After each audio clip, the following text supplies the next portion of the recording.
If you want to become an editor or understand the film that you watch regularly, layer by layer, then this book. It would be in the blink of an eye. Walter Murch is one of the most respected film editors of all time. In the blink of an eye. And his book, In the Blink of an Eye, Is in the blink of an eye.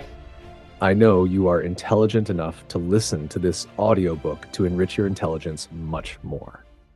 The thought of Walter Murch brings a smile to my face. I'm not sure exactly why.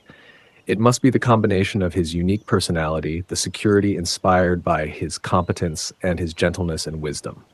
Gerald McBoing Boing grown up, still playful and enigmatic, but grounded by an immense intelligence. Perhaps it's also because he was the essential collaborator on what are probably the best films I worked on, The Conversation and The Godfather Part 2. I have a very soft spot in my heart for those films and the Rain People because only they were the closest to the goal I had set for myself as a young man, to write original stories and screenplays only. This is something Walter always encouraged me to do and was best achieved working with him. But Walter is a study unto himself, a philosopher and theoretician of film, a gifted director in his own right, attested to by his beautiful Return to Oz. Nothing is so fascinating as spending hours listening to Walter's theories of life, cinema, and the countless tidbits of wisdom that he leaves behind him like Hansel and Gretel's trail of bread, guidance and nourishment. I smile also because we are so different from one another. Whereas I make instantaneous decisions relying on emotion and intuition only, Walter is also thoughtful and careful and methodical in every step he takes. Whereas I alternate between the ecstatic and despondent like Tesla's alternating current, Walter is constant and warm and reassuring. Every bit as ingenious and intuitive as I am, he is also constant. Walter is a pioneer, as I would like to be, and the kind of person who should be listened to carefully and enjoyed. For all this, I imagine you would think that I love and respect Walter Murch very much, and I certainly do. Francis Coppola, Napa, 1995, preface to the second edition. 1995 was a watershed year in film editing. It was the last time the number of films edited mechanically equaled the number of films edited digitally. Every subsequent year, the digital number has increased and the mechanical number has proportionally decreased. In 1995, no digitally edited film had yet won an Oscar for Best Editing. Since 1996, every winner has been edited digitally, with the notable exception of Saving Private Ryan in 1998. 1995 was also the year that In the Blink of an Eye was first published in the United States. That edition included a section on digital editing as things stood at the time. It was clear to me then that the complete digitization of the moving image was inevitable, but the time frame for that transformation was not obvious, and I looked at the situation with mixed feelings. At that time, I also lacked digital editing experience. I had edited some short films on the Avid, but not an entire feature film. That changed the following year. I started editing The English Patient mechanically, but for reasons explained in this new edition of Blink, we changed over to digital during production. And every film that I have worked on since, including the restorations of Touch of Evil and Apocalypse Now, have been edited digitally using the Avid Film Composer system. It is a rule of thumb that 2.5 years represent a generation in the evolution of computers. More than 2 of those electronic generations have passed since 1995. So I felt it was time to reevaluate the cinematic digital landscape in general and digital editing in particular. Consequently, for this new edition of In the Blink of an Eye, I have completely rewritten and considerably expanded the digital editing section, including my personal experiences making the mechanical to digital transition and some premonitions, both technical and artistic, as we begin cinema's second century. Walter Murch, Toronto 1. Preface. Igor Stravinsky loved expressing himself and wrote a good deal on interpretation. As he bore a volcano within him, he urged restraint. Those without even the vestige of a volcano within them nodded in agreement, raised their baton and observed restraint, while Stravinsky himself conducted his own Apollon Musagete as if it were Tchaikovsky. We who had read him listened and were astonished. The Magic Lantern by Ingmar Bergman. Most of us are searching, consciously or unconsciously, for a degree of internal balance and harmony between ourselves and the outside world. And if we happen to become aware, like Stravinsky, of a volcano within us, we will compensate by urging restraint. By the same token, someone who bore a glacier within him might urge passionate abandon. The danger is, as Bergman points out, that a glacial personality in need of passionate abandon may read Stravinsky and apply restraint instead. Many of the thoughts that follow, although presented to the public in a lecture, are therefore more truly cautionary notes to myself, working methods I have developed for coping with my own particular volcanoes and glaciers. As such, they are insights into one person's search for balance and are perhaps interesting to others more for the glimpses of the search itself than for the specific methods that search has produced. I would like to thank Ken Sallows for providing me with the transcription of the original lecture and the opportunity to present it to a wider audience. For cosmetic reasons, I have made certain revisions and added some footnotes to what was, for the most part, an extemporaneous dialogue between myself and the audience, whom I thank for their interest and participation. I have also updated some technical points and added an afterword that considers the impact that nonlinear digital editing has had on the process of filmmaking. Special thanks also to Hilary Furlong, then of the Australian Film Commission, who was instrumental in bringing me to Australia, where the lecture was originally given. Walter Murch, Rome, August 1995. Cuts and shadow cuts. It is frequently at the edges of things that we learn most about the middle. Ice and steam can reveal more about the nature of water than water alone ever could. While it is true that any film worth making is going to be unique, and the conditions under which films are made are so variable that it is misleading to speak about what is normal, Apocalypse Now, by almost any criteria, schedule, budget, artistic ambition, technical innovation, qualifies as the cinematic equivalent of ice and steam. Just considering the length of time it took to complete the film, I was editing picture for 1 year and spent another year preparing and mixing the sound. It turned out to be the longest post-production of any picture I have worked on, but that may consequently spill some light on what normal is, or might be, point one. One of the reasons for that length was simply the amount of film that had been printed, 1,250,000 feet, which works out to be just over 230 hours. Since the finished film runs just under 2 hours and 25 minutes in length, that gives a ratio of 95 to 1. That is to say, 95 unseen minutes for every minute that found its way into the finished product. By comparison, the average ratio for theatrical features is around 20 to 1. Traveling across that 95 to 1 landscape was a little like forging through a thick forest, bursting upon open grassland for a while, then plunging into a forest again because there were areas, such as the helicopter sequences, where the coverage was extremely high, and other scenes where the coverage was correspondingly low. I think the Colonel Kilgore scenes alone were over 220,000 feet, and since that represents 25 minutes of film in the finished product, the ratio there was around 100 to 1. But many of the connecting scenes had only a master shot.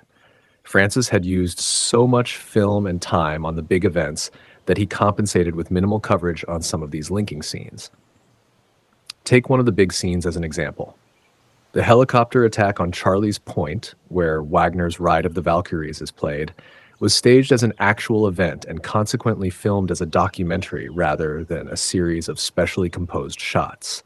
It was choreography on a vast scale of men, machines, cameras, and landscape, like some kind of diabolical toy that you could wind up and then let go.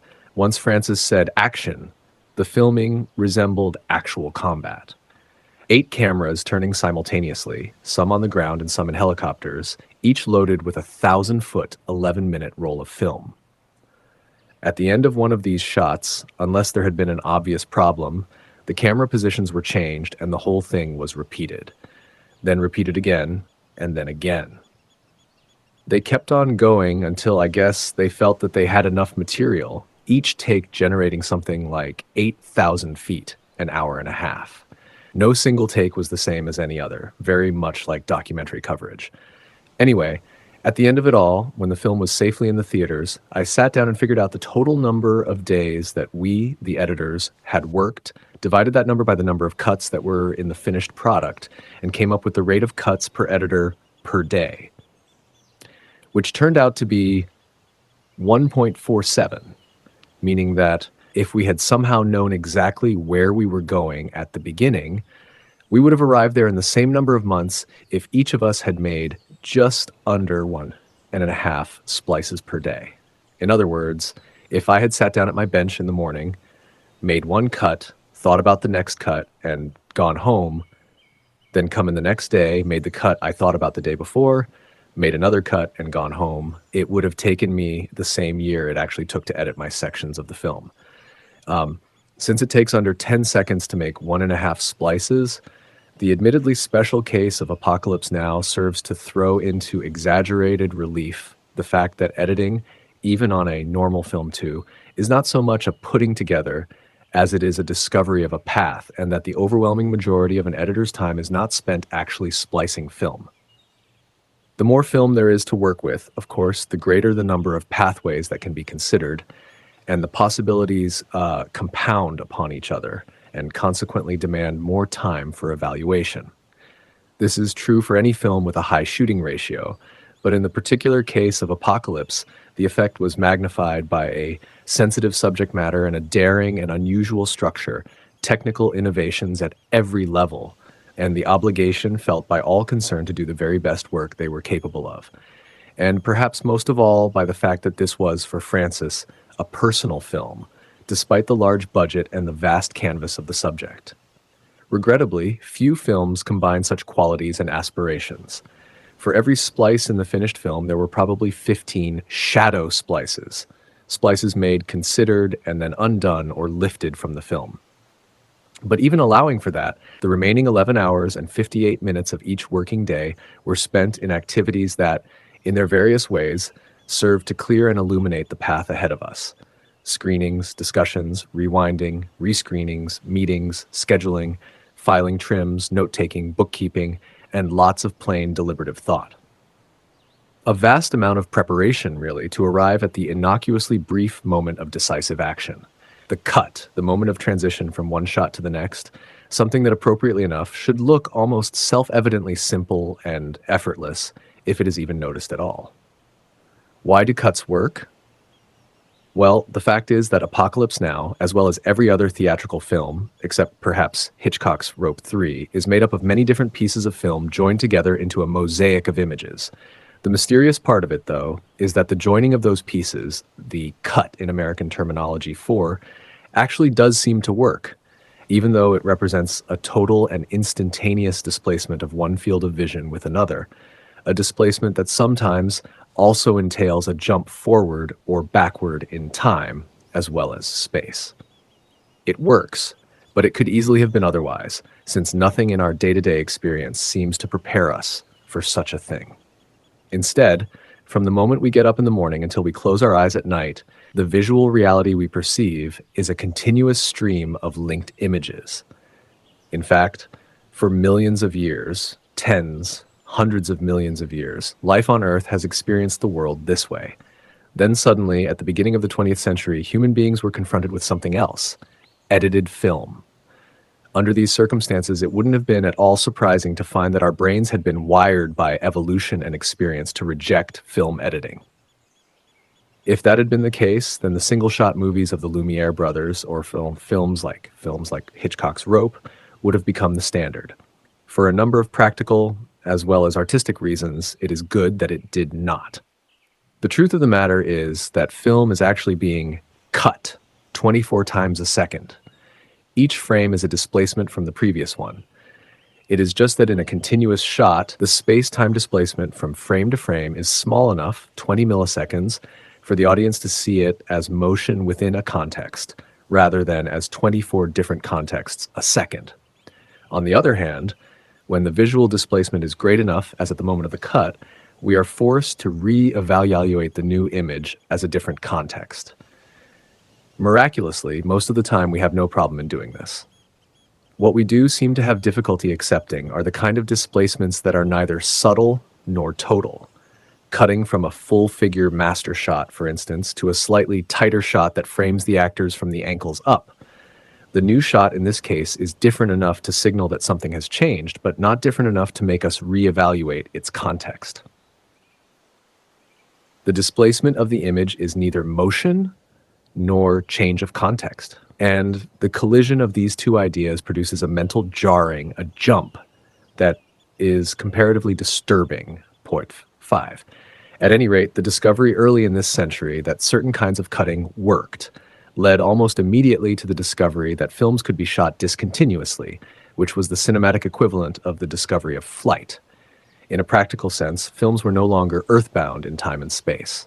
If we could make films only by assembling all the elements simultaneously, as in the theater, the range of possible subjects would be comparatively narrow. Instead, discontinuity is king. It is the central fact during the production phase of filmmaking, and almost all decisions are directly related to it in one way or another: how to overcome its difficulties and/or how to best take advantage of its strengths. 6. The other consideration is that even if everything were available simultaneously, it is just very difficult to shoot long, continuous takes and have all the contributing elements work each time. European filmmakers tend to shoot more complex master shots than the Americans, but even if you Ingmar Bergman, there's a limit to what you can handle. Right at the end, some special effect might not work, or someone might forget their lines, or some lamp might blow a fuse, and now the whole thing has to be done again. The whole thing has to be done again. The longer the take, of course, the greater the chances of a mistake. So there is a considerable logistical problem of getting everything together at the same time, and then just as serious a problem in getting it all to work every time. The result is that, for practical reasons alone, we don't follow the pattern of the Lumiere brothers or of rope. On the other hand, apart from matters of convenience, discontinuity also allows us to choose the best camera angle for each emotion and story point, which we can edit together for a cumulatively greater impact. If we were limited to a continuous stream of images, this would be difficult, and films would not be as sharp and to the point as they are. And yet, beyond even these considerations, cutting is more than just the convenient means by which discontinuity is rendered continuous. It is in and for itself, by the very force of its paradoxical suddenness, a positive influence in the creation of a film. We would want to cut even if discontinuity were not of such great practical value. So the central fact of all this is that cuts do work. But the question still remains, why? It is kind of like the bumblebee, which should not be able to fly, but does. We will get back to this mystery in a few moments. Cut out the bad bits. Many years ago, my wife, Aggie, and I went back to England for our first anniversary. She is English, although we'd been married in the United States, and I met some of her childhood friends for the first time. "Well, what is it that you do?" one of them asked, and I replied that I was studying film editing. "Oh, editing," he said, "that's where you cut out the bad bits." Of course, I became politely incensed. It is much more than that. Editing is structure, color, dynamics, manipulation of time, all of these other things, etc., etc. What he had in mind was home movies. Oop, there's a bad bit, cut it out and paste the rest back together. Actually, 25 years down the road, I've come to respect his unwitting wisdom. Because, in a certain sense, editing is cutting out the bad bits. The tough question is, what makes a bad bit? When you are shooting a home movie and the camera wanders, that's obviously a bad bit, and it's clear that you want to cut it out. The goal of a home movie is usually pretty simple: an unrestructured record of events in continuous time. The goal of narrative films is much more complicated because of the fragmented time structure and the need to indicate internal states of being, and so it becomes proportionately more complicated to identify what is a bad bit.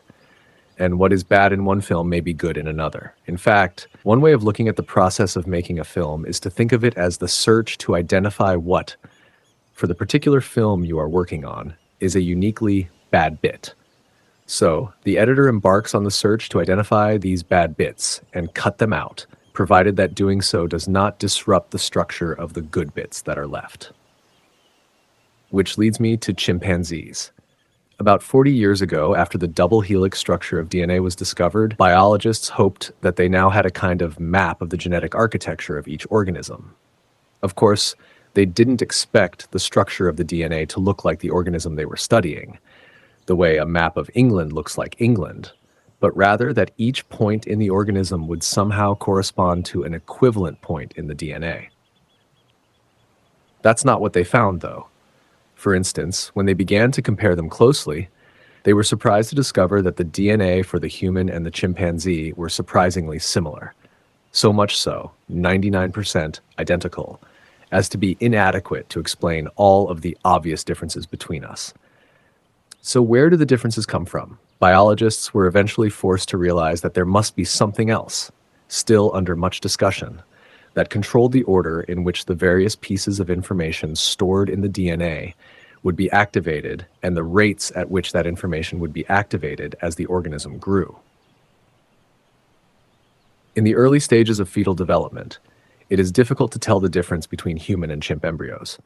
And yet, as they grow, they reach a point where differences become apparent, and from that point on, the differences become more and more obvious. For instance, the choice of what comes first, the brain or the skull. You've got it. In human beings, the priority is brain first, skull next, because the emphasis is on maximizing the size of the brain. Anytime you look at a newborn human infant, you can see that the skull is not yet fully closed around the top of the still growing brain. With chimpanzees, the priority is reversed, skull first, then brain, probably for reasons that have to do with the harsher environment into which the chimp is born. The command from the chimp sequence is, fill up this empty space with as much brain as you can, but there's only so much brain you can get in there before you can't fill it up anymore. At any rate, it seems to be more important for a chimp to be born with a hard head than a big brain. There's a similar interplay between an endless list of things, the thumb and the fingers, skeletal posture, certain bones being fully formed before certain muscular developments, etc. My point is that the information in the DNA can be seen as uncut film and the mysterious sequencing code as the editor. You could sit in one room with a pile of dailies, and another editor could sit in the next room with exactly the same footage, and both of you would make different films out of the same material. Each is going to make different choices about how to structure it, which is to say, when and in what order to release those various pieces of information. Do we know, for instance, that the gun is loaded before Madam X gets into her car? Or is that something we only learn after she is in the car? Either choice creates a different sense of the scene, and so you proceed, piling one difference on top of another. Reversing the comparison, you can look at the human and the chimp as different films edited from the same set of dailies. I'm not assigning relative values here to a chimpanzee or a human being. Let's just say that each is appropriate to the environment in which it belongs. I would be wrong swinging from a branch in the middle of the jungle, and a chimpanzee would be wrong writing this book. The point is not their intrinsic value, but rather the inadvisability of changing one's mind in the process of creating one of them. Don't start making a chimpanzee and then decide to turn it into a human being instead. That produces a stitched-together Frankenstein's monster, and we've all seen its equivalent in the theaters. Film X would have been a nice little movie, perfectly suited to its environment, but in the middle of production, someone got an inflated idea about its possibilities, and as a result, it became boring and pretentious. It was a chimpanzee film that someone tried to turn it into a human being film, and it came out being neither. Or Film Y, which was an ambitious project that tried to deal with complex, subtle issues, but the studio got to it and ordered additional material to be shot filled with action and sex. And as a result, a great potential was reduced to something less, neither human nor chimp. Most with the least. You can never judge the quality of a sound mix simply by counting the number of tracks it took to produce it. Terrible mixes have been produced from 100 tracks. By the same token, wonderful mixes have been made from only 3 tracks. It depends on the initial choices that were made, the quality of the sounds and how capable the blend of those sounds was of exciting emotions hidden in the hearts of the audience. The underlying principle, always try to do the most with the least, with the emphasis on try. You may not always succeed, but attempt to produce the greatest effect in the viewer's mind by the least number of things on screen. Why? Because you want to do only what is necessary to engage the imagination of the audience. Suggestion is always more effective than exposition. Past a certain point, the more effort you put into wealth of detail, the more you encourage the audience to become spectators rather than participants. The same principle applies to all the various crafts of filmmaking: acting, art direction, photography, music, costume, etc. And of course, it applies to editing as well. You would never say that a certain film was well edited because it had more cuts in it. Frequently, it takes more work and discernment to decide where not to cut. Don't feel you have to cut just because you are being paid to. You are being paid to make decisions. And as far as whether to cut or not, the editor is actually making 24 decisions a second. No. Yes. An overactive editor who changes shots too frequently is like a tour guide who can't stop pointing things out. And up there we have the Sistine ceiling, and over here we have the Mona Lisa. And by the way, look at these floor tiles. If you are on a tour, you do want the guide to point things out for you, of course. But some of the time, you just want to walk around and see what you see. If the guide, that is to say the editor, doesn't have the confidence to let people themselves occasionally choose what they want to look at or to leave things to their imagination, then he is pursuing a goal, complete control, that in the end is self-defeating. People will eventually feel constrained and then resentful from the constant pressure of his hand on the backs of their necks. Well, if what I'm saying is to do more with less, then is there any way to say how much less? Is it possible to take this right to its absurd logical conclusion and say, don't cut at all? Now we've come back to our first problem. Film is cut for practical reasons, and film is cut because cutting, that sudden disruption of reality, can be an effective tool in itself. So if the goal is as few cuts as possible, when you have to make a cut, what is it that makes it a good one? The rule of 6. The first thing discussed in film school editing classes is what I'm going to call three-dimensional continuity. In shot A, a man opens a door, walks halfway across the room, and then the film cuts to the next shot, B, picking him up at that same halfway point and continuing him the rest of the way across the room, where he sits down at his desk or something. For many years, particularly in the early years of sound film, that was the rule.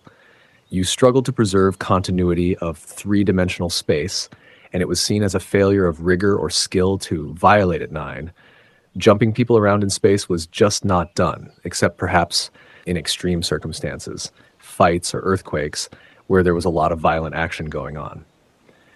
I actually placed this three-dimensional continuity at the bottom of a list of 6 criteria for what makes a good cut.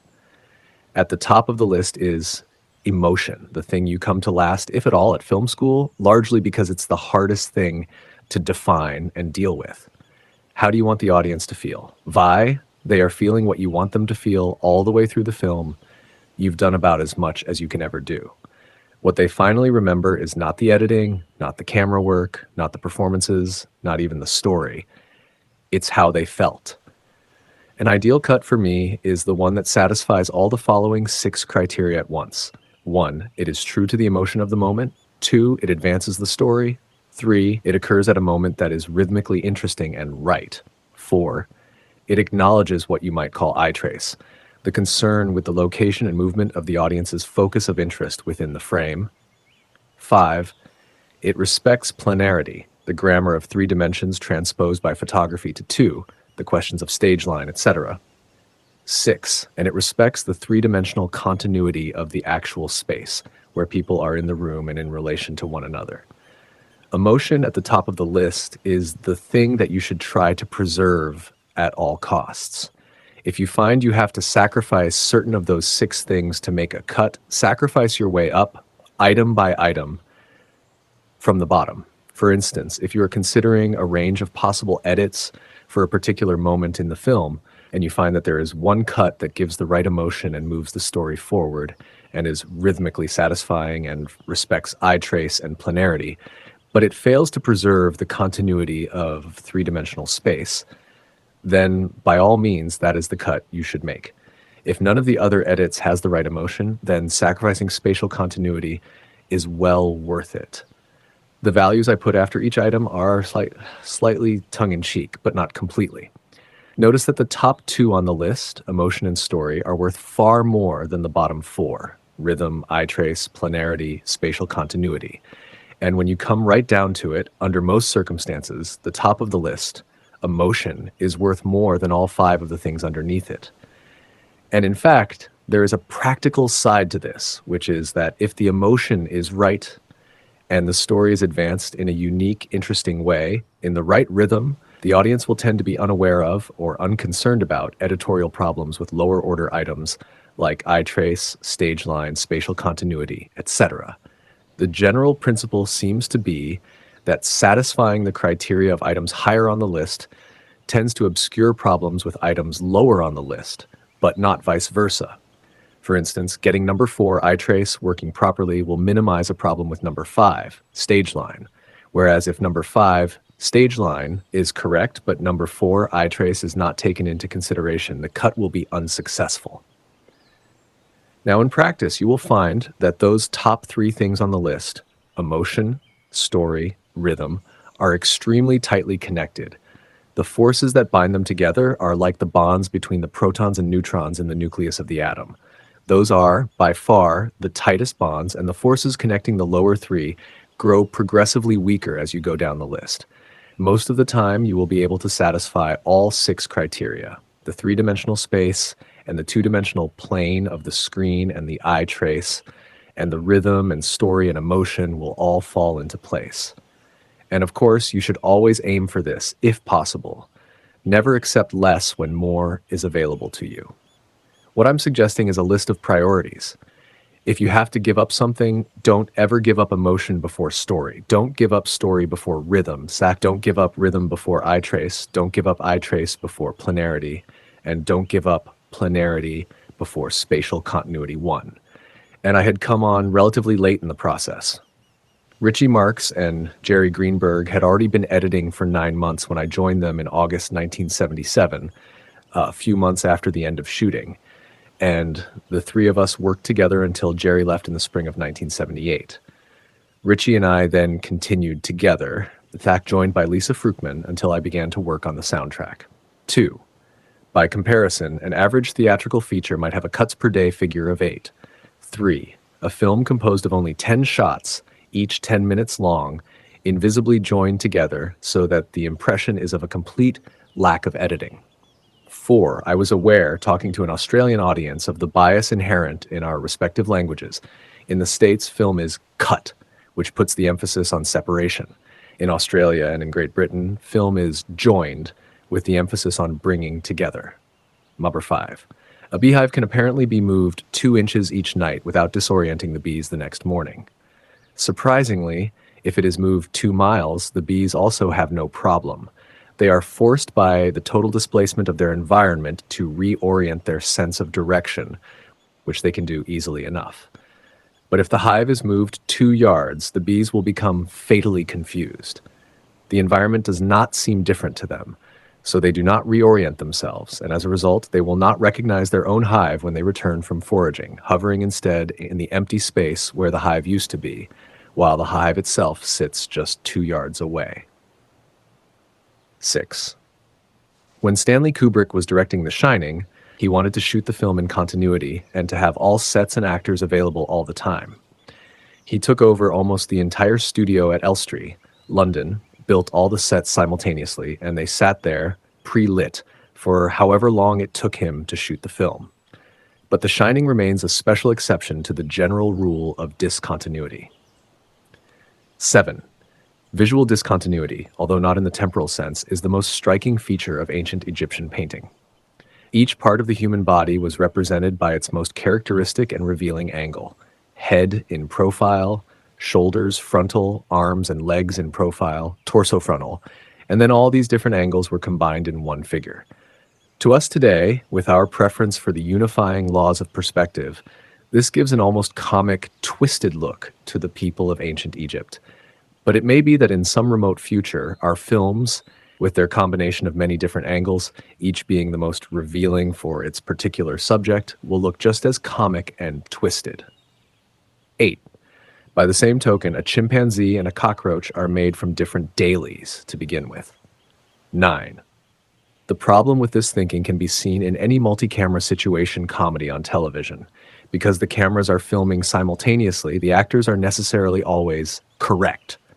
as far as their spatial continuity and relation to each other is concerned, but that absolutely does not prevent bad cuts from being made all the time. Misdirection. Underlying these considerations is the central preoccupation of a film editor, which should be to put herself in place of the audience. What is the audience going to be thinking at any particular moment? Where are they going to be looking? What do you want them to think about? What do they need to think about? And, of course, what do you want them to feel? If you keep this in mind, and it's the preoccupation of every magician, then you are a kind of magician, not in the supernatural sense, just an everyday working magician. Houdini's job was to create a sense of wonder. And to do that, he didn't want you to look here, to the right, because that's where he was undoing his chains. So he found a way to make you look there, to the left. He was misdirecting you, as magicians say. He was doing something that would cause 99% of you to look over here when he wanted you to. And an editor can do that, and does do that, and should do that. Sometimes, though, you can get caught up in the details and lose track of the overview. When that happens to me, it is usually because I've been looking at the image as the miniature it is in the editing room, rather than seeing it as the mural that it will become when projected in a theater. Something that will quickly restore the correct perspective is to imagine yourself very small and the screen very large, and pretend that you are watching the finished film in a 1,000-seat theater filled with people, and that the film is beyond the possibility of any further changes. If you still like what you see, it is probably okay. If not, you will now most likely have a better idea of how to correct the problem, whatever it is. One of the tricks I use to help me achieve this perspective is to cut out little paper dolls, a man and a woman, and put one on each side of the editing screen. The size of the dolls, a few inches high, is proportionately correct to make the screen seem as if it is 30 feet wide. Seeing around the urge of the frame. The film editor is one of the few people working on the production of a film who does not know the exact conditions under which it was shot, or has the ability not to know, and who can at the same time have a tremendous influence on the film. If you have been on and around the set most of the time, as the actors, the producer, director, cameraman, art director, etc. have been, you can get caught up in the sometimes bloody practicalities of gestation and delivery, and then when you see the dailies, you can't help in your mind's eye seeing around the edge of the frame. You can imagine everything that was there, physically and emotionally, just beyond what was actually photographed. We worked like hell to get that shot. It has to be in the film. You, the director in this case, are convinced that what you got was what you wanted. But there's a possibility that you may be forcing yourself to see it that way because it costs so much in money, time, angst to get it. By the same token, there are occasions when you shoot something that you dislike, when everyone is in a bad mood, and you say under protest, all right, I'll do this, we'll get this one close up, and then it's a wrap. Later on, when you look at that take, all you can remember was the hateful moment it was shot, and so you may be blind to the potentials it might have in a different context. The editor, on the other hand, should try to see only what's on the screen, as the audience will. Only in this way can the images be freed from the context of their creation. By focusing on the screen, the editor will hopefully use the moments that should be used, even if they may have been shot under duress, and reject moments that should be rejected, even though they cost a terrible amount of money and pain. I guess I'm urging the preservation of a certain kind of virginity. Don't unnecessarily allow yourself to be impregnated by the conditions of shooting. Try to keep up with what's going on, but try to have as little specific knowledge of it as possible, because ultimately the audience knows nothing about any of this, and you are the ombudsman for the audience.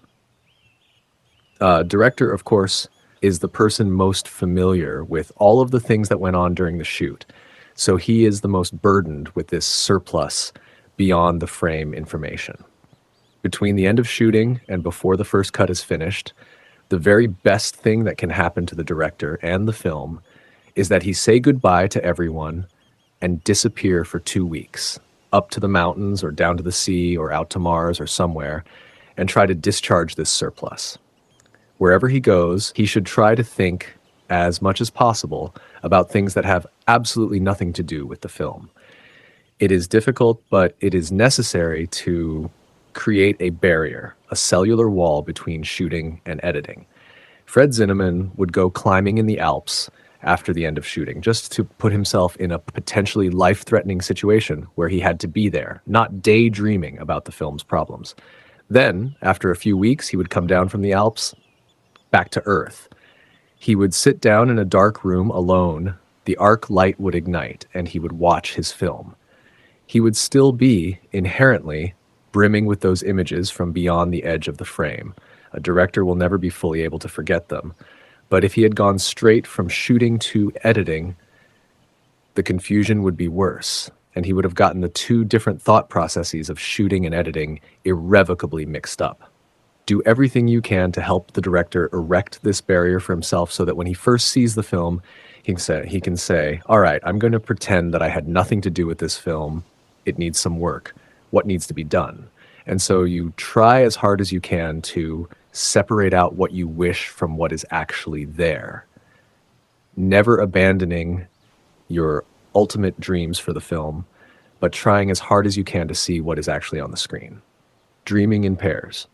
In many ways, the film editor performs the same role for the director as the text editor does for the writer of a book, to encourage certain courses of action, to counsel against others, to discuss whether to include specific material in the finished work or whether new material needs to be added. At the end of the day, though, it is the writer who then goes off and puts the words together. But in film, the editor also has the responsibility for actually assembling the images, that is to say, the words in a certain order and in a certain rhythm. And here it becomes the director's role to offer advice and counsel, much as he would to an actor interpreting a part. So it seems that the film editor-director relationship oscillates back and forth during the course of the project, the numerator becoming the denominator and vice versa. In dream therapy, there is a technique that pairs the patient, the dreamer, in this case, with someone who is there to listen to the dream. As soon as possible after waking, the dreamer gets together with his listener to review the dreams of the previous night. Frequently, there is nothing, or just a single disappointing image, but this is usually enough to begin the process. Once the image is described, the listener's job is to propose an imaginary sequence of events based on that fragment. An airplane, for instance, is all that is remembered. The listener immediately proposes that it must have been an airliner flying over Tahiti, filled with golf balls for a tournament in Indonesia. No sooner has this description been offered than the dreamer finds himself protesting. No, it was a biplane flying over the battlefields of France, and Hannibal was shooting arrows at it from his legion of elephants. In other words, the dream itself, hidden in the memory, rises to its own defense when it hears itself being challenged by an alternate version, and so reveals itself. This revelation about biplanes and elephants can in turn prompt the listener to elaborate another improvisation, which will coax out another aspect of the hidden dream, and so on, until as much of the dream is revealed as possible. The relationship between director and editor is somewhat similar in that the director is generally the dreamer and the editor is the listener. But even for the most well-prepared of directors, there are limits to the imagination and memory, particularly at the level of fine detail. And so it is the editor's job to propose alternate scenarios as bait to encourage the sleeping dream to rise to its defense and thus reveal itself more fully. And these scenarios unfold themselves at the largest level should such and such a scene be removed from the film for the good of the whole, and at the most detailed, should this shot end on this frame or else 24th of a second later on the next frame. But sometimes it is the editor who is the dreamer and the director who is the listener, and it is he who now offers the bait to tempt the collective dream to reveal more of itself. As any fisherman can tell you, it is the quality of the bait that determines the kind of fish you catch. Teamwork. Multiple editors. A lot only does the editor collaborate with the director. There are frequent times when two or more editors are working simultaneously, sometimes with equal authority. This seems odd to many people who do not see the same thing happening with directors of photography or production designers.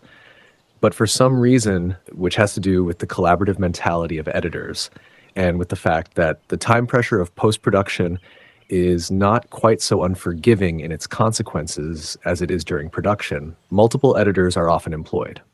I have worked and enjoyed collaborating with other editors on many films: The Conversation, Apocalypse Now, The Unbearable Lightness of Being, and Godfather Part 3. The main advantage to collaborative editing is speed. The main risk is lack of coherence. But if there are upward of 350,000 feet of work print, 65 hours, you're probably going to need to take that risk and have two editors, or at least an associate editor, working under supervision. But problems can sometimes arise if there is just one editor on a film and he develops a locked viewpoint about the material. This is particularly troublesome if the director and the editor have not worked together before and have no time to develop a common language. In this case, it might not be a bad idea to consider having multiple editors. The Godfather was the first film on which Francis worked with two editors. Originally, there had been just a single editor, but the problem of locked viewpoint became acute, and he was let go after several months. The decision was made to reconstitute what had been done up to that point and start again, but because they had effectively lost those months, and it looked as though the film was going to be almost 3 hours long with an inflexible deadline, it made sense to hire two editors. The film was still shooting, and there was just a lot of work to do. Each editor had a 90-minute film to complete in 24 weeks. But unlike the later Godfather Part 2 or Apocalypse, the work was split strictly in half. Bill Reynolds cut the first part, and Peter Zinner cut the last part. There's a specific point where Bill's section ends and Peter's begins. On Godfather Part 2, although the responsibility for editing was divided up in a checkerboard pattern, scenes were initially cut and recut by the same person. But when Francis began to play with the structure of the film, people found themselves recutting what others had originally edited. The interest on a $25 million film is around $250,000 a month.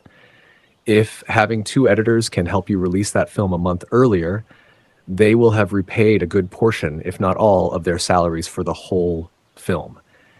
It is simply a matter of how much you want to achieve in the time you have available. If you end up with a cut per day rate of 1.47, as we did on Apocalypse, that means that many different avenues have been explored to get to the final product. And if that's what you want to do, you probably need more than one editor. The decisive moment. While Phil Kaufman was shooting the Unbearable Lightness of Being in France, I was editing it in Berkeley, California, 6,000 miles away. The dailies would be shipped approximately every 2 weeks, and I would then sit and watch 10 hours or so of film, taking notes, making sure it was in sync, getting ready to code it, etc. But in addition to the usual procedures, I also would select at least one representative frame from every setup, camera position, and take a still photograph of it off the work print. We then had these photos developed and printed at the local 1 hour place, like family snapshots, and they were put onto panels arranged according to scene. Whenever a setup had complex staging or a moving camera, it was necessary to take more than one photo. I think the most that I ever took for Unbearable was 7, which was for a very complicated party scene. Usually it was 3, and most of the time it was just 1. We had to use a special reproducing negative to make these pictures, since on ordinary snapshot, negative produces too much contrast. The speed of the film is low, about ASA2 or something, so the time exposure has to be quite long, but it worked out well. The photos were actually pretty close approximations of the real color balance and contrast ratio of the film. The photographs are a great help in later discussions with the director about what was shot and how it was shot. They resolve those kinds of discussions very quickly. They also provide a record of some details beyond the ability of even the best continuity person. The particulars of an actor's hairline, or a little peculiarity of costume, the way the collar flips up or down, or how rosy somebody's complexion was, or whether their hat left a mark on their forehead when they took it off, those kinds of things. They are also a great resource for the publicity department or anyone else coming onto the film at a later date.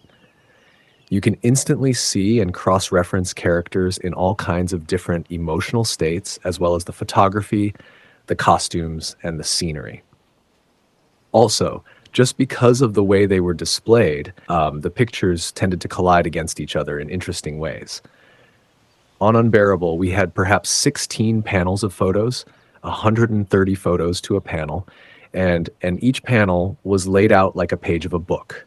You read the photos from left to right and then down a row, left to right again, etc., just like reading text. And when you got to the bottom of one panel, you went up to the top of the next and read across the first line, etc. So the juncture between those panels was an interesting thing to look at because it juxtaposed frames that were never meant to go together, and yet there they were, right next to each other. And sometimes you got sparks out of that. It would cause you to think about things, editorial leaps that otherwise you might never have thought of without this system. In the blink of an eye, 2 frames of Teresa, played by Juliette Binoche from The Unbearable Lightness of Being. The 3-digit numbers in the lower left-hand corner of each picture, 620, 296, refer to the setup number of the shot from which the frame was taken. And the number 2.2 in the adjacent rectangle of 620 identifies that frame as occupying a certain place in the sequence. Frame 2 in a series of 2. 56 in the blink of an eye, 2 frames of Sabina, played by Lena Olin from The Unbearable Lightness of Being. The numbering system here is the same as for Teresa's photos on the previous pages. Both these frames come from the impromptu photo session between Sabina and Teresa. 2 frames of Teresa from The Unbearable Lightness of Being. In the case of 5542, 1 frame was sufficient to give a complete idea of the setup. Number 635, however, required 3 photos, of which this is number 2, because of the complex nature of the shot. This comes from the same scene as number 634 of Sabina, and the 2 shots were cut together in the finished film. But the most interesting asset of the photos for me was that they provided the hieroglyphs for a language of emotions. What word expresses the concept of ironic anger tinged with melancholy? There isn't a word for it in English anyway, but you can see that specific emotion represented in this photograph. Or the photo may represent a kind of nervous anticipation. The character is scared and lustful at the same time, and yet she is confused because that lust is for another woman, and that woman is sleeping with her husband. So what does that mean? Whatever it means, it is there in her expression, in the angle of her head and her hair and her neck, and the tension in the muscles and the set of her mouth and what is in her eyes. And if you can simply point to an expression on an actor's face, you have a way around some of the difficulties of language in dealing with the subtleties of nameless emotions. You, as the director, can say, that's what I want. The sequence we are working on should have more of that, you know. I want it to embody the nameless but familiar emotion I see in that photograph. The editor's job now is to choose the right images and make those images follow one another at the right rate to express something like what is captured in that photograph. In choosing a representative frame, what you're looking for is an image that distills the essence of the thousands of frames that make up the shot in question, what Cartier-Bresson, referring to still photography, called the decisive moment. So I think more often than not, the image that I chose wound up in the film, and also more often than not, quite close to the cut point. When you look at dailies, there's a pitfall similar to the one that you may fall into during casting sessions. For the actor who is walking through the door, this casting session is the one and only time that he is going to present him or herself to you. This is a tremendously important moment for him, but for you, this may be the 60th person you've seen that day. Inevitably, there is a kind of mental glaze that may form after a while that stops you thinking as sharply as you should. Well, dailies are like that too. Each shot is auditioning for your approval. Take 5. How about me? I can do this. Then take 7, comes in the door. How about this? Take 9, or this. And to keep your awareness to really be alive to the possibilities in each shot, you have to keep jabbing yourself. You try to remain fresh and see the wonderful things and make records of those, as well as the things that may not be so wonderful, which is what you have to do when you're casting a film. But if you have to choose a representative set of stills from every setup, you will automatically start thinking differently. You have to be analytical right from the beginning, which is what you should be when you are looking at dailies.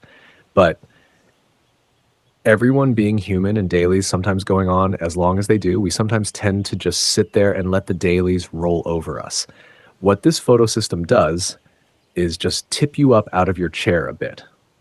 It's an encouragement to do what you should be doing anyway. And it is the beginning of the editorial process. You are already beginning to edit at the point that you say, I like this frame rather than that frame.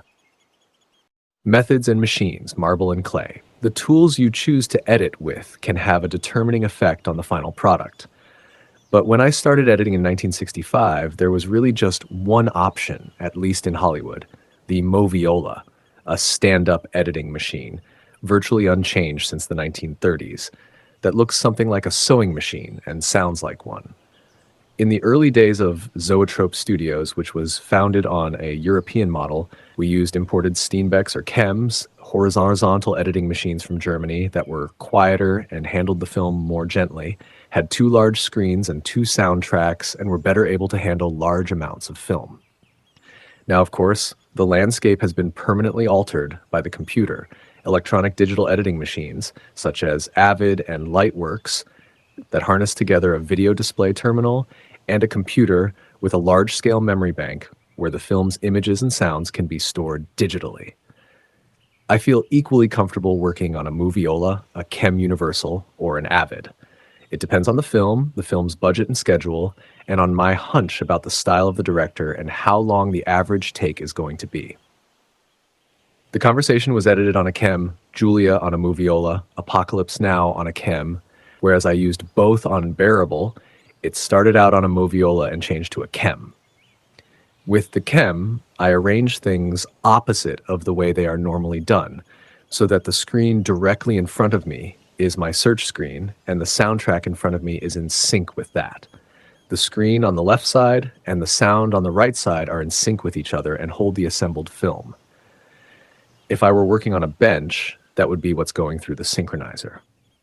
In fact, speaking of benches, I should add that I work standing up. My Chem is raised about 15 inches off floor to put it at the right height for me.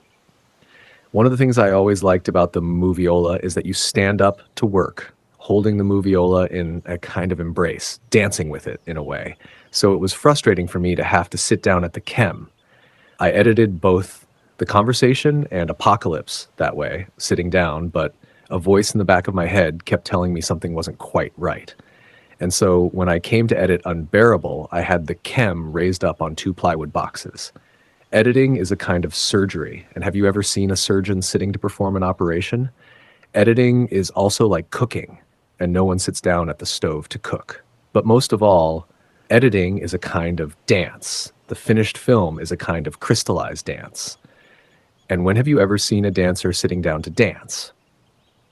Other than the standing-sitting question, the differences between the Moviola system and the Chem system boil down to sculptural ones. The Moviola system emulsifies the film into little bits, individual shots, and then the editor reassembles it out of those bits, like making something out of clay. You take a little bit of clay, and you stick it here, and you take another little bit of clay, and you stick it there. At the beginning of the process, there is nothing in front of you, then there is something in front of you, and then there is finally the finished thing, all built up out of little clay bricks, little pellets of information. With the Chem system, I don't ever break the film down into individual shots. I leave it in 10-minute rolls in the order in which it came from the lab. In sculptural terms, this is like a block of marble. The sculpture is already there, hidden within the stone, and you reveal it by taking away rather than building it up piece by piece from nothing as you do with clay. It is really the difference between random access editing and it's whatever that is called, linear access, let's say. Computerized digital editing and, strangely enough, good old-fashioned Moviola editing with an assistant are both random access, non-linear systems. You ask for something specific and that thing alone is delivered to you as quickly as possible. You are only shown what you ask for. The Avid is faster at it than the Moviola, but the process is the same. That's a drawback for me because your choices can then only be as good as your requests, and sometimes that is not enough. There is a higher level that comes through recognition.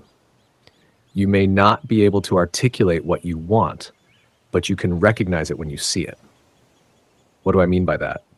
Well, if you learn to speak a foreign language, you will find that there is a gap between how well you can speak it and how well you can understand it when it is spoken to you. A human being's ability to understand a foreign language is always greater than his ability to speak it. And when you make a film, you are trying to learn a foreign language. It just happens to be a unique language that is only spoken by this one film. If you have to articulate everything, as you do with a random access system like video/computer or Moviola/Systent, you are limited by what and how much you can articulate and how good your original notes were. Whereas the advantage of the Chems linear system is that I do not always have to be speaking to it. There are times when it speaks to me. The system is constantly presenting things for consideration, and a sort of dialogue takes place. I might say, I want to see that close-up of Teresa, number 317 in roll 45. But I'll put that roll on the machine, and as I spool down to number 317, which may be hundreds of feet from the start, the machine shows me everything at high speed down to that point, saying in effect, how about this instead? Or this? And I find more often than not, long before I get down to shot 317, that I've had 3 other ideas triggered by the material that I have seen flashing by me. Oh, this other shot is much better than the one I thought I wanted. As soon as I saw it, I recognized it as a possibility, whereas I couldn't articulate it as a choice. When you look at dailies the first time, you have a relatively fixed idea based on the script of what you are looking for. Later on, though, you review some of your original notes, and they will say, for instance, 2 and 12, 4, NG. What does that mean? It meant that at the time you thought take 4 of slate 212 was no good, and you didn't bother to make a note of why you thought so. Well, many times in the re-editing, what you thought was originally unusable may come to be your salvation. If it was a question of only 1 shot or 2 dozen shots, you could probably deal with the problem of second-guessing those original notes. But in fact, an ordinary film will have 700, 1,000, 2,000 setups with more than 2 printed takes per setup on average. And so there may easily be 2,000 to 4,000 shots that you have to have an opinion about. That's a lot of second guessing. So you tend to fall back on your first impressions in the original notes, which are valuable but limited if that is all you have.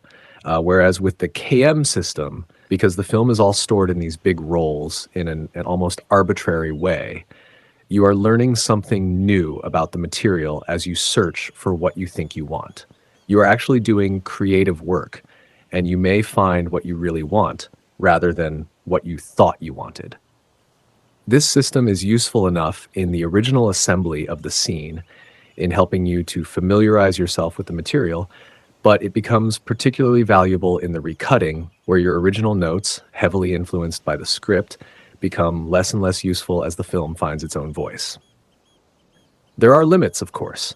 A system that is too linear, which means that you have to spend too much time searching before you find what you want, would be burdensome. You would quickly become overwhelmed and/or bored with it. So there is a golden mean somewhere. If the system is completely random access, that is a defect, in my opinion. But if it is too linear, that's a defect as well.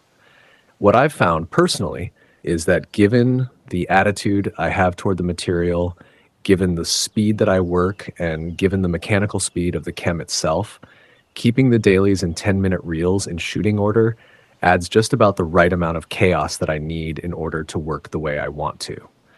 The digital systems, Avid and Lightworks, are promising because they offer the potential to merge the best of the Moviola's nonlinear approach with the best of the chem's ability to handle and review large amounts of material quickly. At this point, there is still some procedural awkwardness with the digital systems, but I expect those to be smoothed out over time. In any case, there are certain things that remain the same for me no matter what system I am using. I would always review the material twice. Once at the beginning, the day after the material was shot, noting down my first impressions and including any notes the director cares to give me. And then when I was ready to cut a particular scene, I would collect all the relevant material and review it again, making notes in more detail than the first time. When you look at rushes the second time, you have evolved and the film has evolved. You will see different things than you saw the first time. In fact, because you may have assembled scenes that hadn't been shot the first time you saw the material, and strengths or problems may be emerging with characters and events as they unfold. In an ideal world, what I would like to do is assemble a first cut and then stop and just look at all the dailies again, fresh. Whether I would ever actually be able to do that is another question. The present schedule of films, at any rate, prohibits such a thing. This is where the hidden virtues of the linear KM system come in. Because of the way the material is stored in 10-minute rolls of film, it is constantly being reviewed. If this were gardening, I would be talking about the virtues of turning over the soil and aerating it. In the actual editing of a scene, I will keep on working until I can no longer see myself in the material. When I review my first assembly of a scene, more often than not, I can still vividly, too vividly, recall making the decisions that led to each of the cuts. But as the scene is reworked and refined, it reaches a point, hopefully, where the shots themselves seem to create each other. This shot makes the next shot, which makes the next shot, etc. In this way, the Walter Murch who decided things initially gradually recedes until finally there comes a point where he has become invisible and the characters take over. The shots, the emotion, the story seem to take over. Sometimes, the best times, this process reaches the point where I can look at the scene and say, I didn't have anything to do with that. It just created itself. As far as the color balance of the final prints goes, I've had a few good experiences,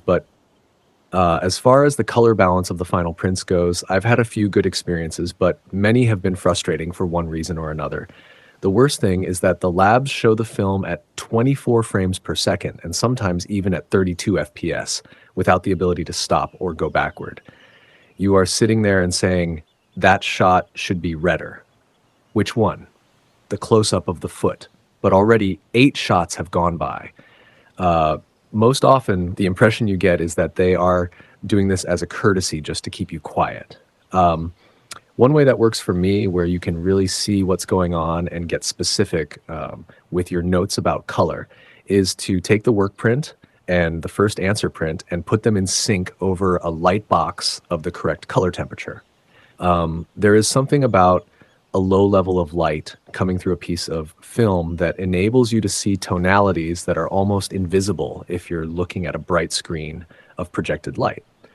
There may be a residual greenness, but you look at the film in a viewing theater and you'll say, I don't know, is that shot a little green or is it too blue? And of course, before you have decided, you are looking at something else. If you work with the lightbox system, the green will just leap out, especially if you've got your original work print there for comparison. And you can stop, go forward, go backward, etc. If you are fortunate enough to be working with a good color timer at a good laboratory, of course, it is like any sort of successful collaboration. Test screenings. Referred pane. Toward the end of the editing process on Julia, Fred Zinnemann observed that he felt the director and the editor, alone with the film for months and months, could only go 90% of the way toward the finished film, that what was needed for the last 10% was the participation of the audience, whom he saw as his final collaborators, not in the sense that he would respond to them blindly, but that he felt their presence was helpful as a corrective to keep certain obsessions from becoming corrosive and to point out blind spots that may have developed through overfamiliarity with the material. This has certainly been my experience. All of the films I have worked on have been tested before large audiences, except for The Conversation and Unbearable Lightness. We had screenings of them, of course, but we never had wide open public screenings. Francis Coppola in particular has always been an enthusiastic supporter of screening his films, almost at any stage, almost no matter how unfinished they were. Rough screenings would be for small groups of about 10 people whom he knew, mixed with 2 or 3 people who were strangers. The strangers would have no previous idea of what this film was about, and he would question them afterward on a one-to-one basis to compare their opinions to the reaction of the people who did know about the film. Fred Zinnemann, by contrast, would show Julia to a preview audience only when it was technically completely finished, with a cut negative and optical soundtrack. He was perfectly prepared to change it after that, but he doesn't believe that general audiences can completely discount visible splices, color mismatches, and incomplete soundtracks, and I agree with him. Even with technically finished films, public previews are tricky things. You can learn a tremendous amount from them, but you have to be cautious about direct interpretations of what people have to say to you, particularly on those cards they fill out after the screening. I'm extremely suspicious of those. The most helpful thing of all is simply learning how you feel when the film is being shown to 600 people who have never seen it before. Emotionally, it seems like some big hand has come and grabbed you by the hair, picked you up, and put you down 90 degrees to one side. And you think, oh God, look at that. It's as if up to this moment you have been constructing a building, but always standing in front of it to evaluate it. Now all of a sudden, you are looking at the side of the building and seeing things you seem to have never seen before.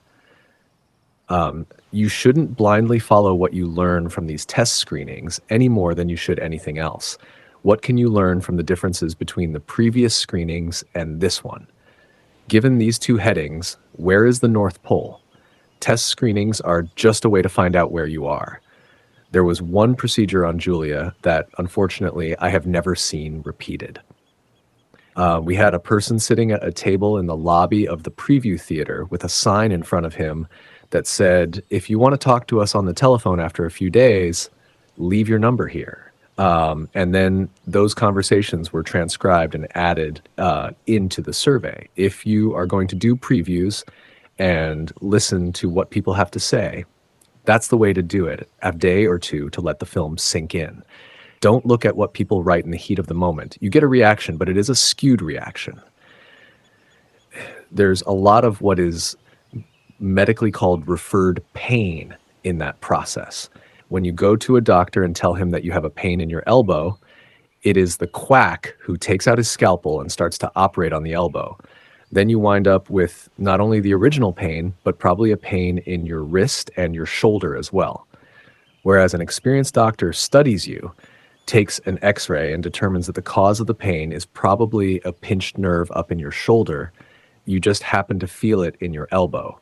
The pain in the shoulder has been referred to the elbow. Audience reactions are like that. When you ask the direct question, what was your least favorite scene? And 80% of the people are in agreement about one scene they do not like, the impulse is to fix the scene or cut it out. But the chances are that that scene is fine. Instead, the problem may be that the audience simply didn't understand something that they needed to know for the scene to work. So instead of fixing the scene itself, you might clarify some exposition that happens 5 minutes earlier. Don't necessarily operate on the elbow. Instead, discover if nerves are being pinched somewhere else, but the audience will never tell you that directly. They will simply tell you where the pain is, not the source of the pain. Editing decisions become particularly acute in the last days before the film is released, since changes made now will be permanent.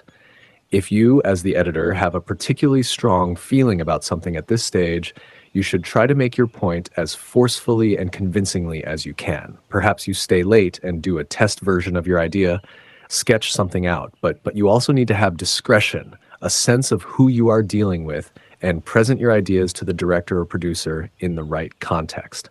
And how you go about this has to do with your whole working history, how you were hired, how much you respect the director, how much the director respects you. I remember one moment, particularly after the previews of Julia, when Fred Zinnemann and I were debating what final changes to make in the structure of the beginning, which seemed to have been difficult for the audience to follow. The opening reel of the film had a nested sequence of flashbacks, a memory of memory of a memory of a memory, and it was perhaps one too many. I suggested eliminating of one scene that occupied a unique time frame in the film's structure, one that was never reprised. And we decided to remove this since it meant that the scenes that were left would consequently sort themselves into a more graspable sequence. As I was undoing the splices, and they made a little screech as they came apart, almost as if they were crying out in pain, Zinnemann looked thoughtfully at what was happening and observed in an almost offhand way, "You know, when I first read this scene in the script, I knew that I could do this film." I hesitated briefly, looked at him, and then continued undoing the splices.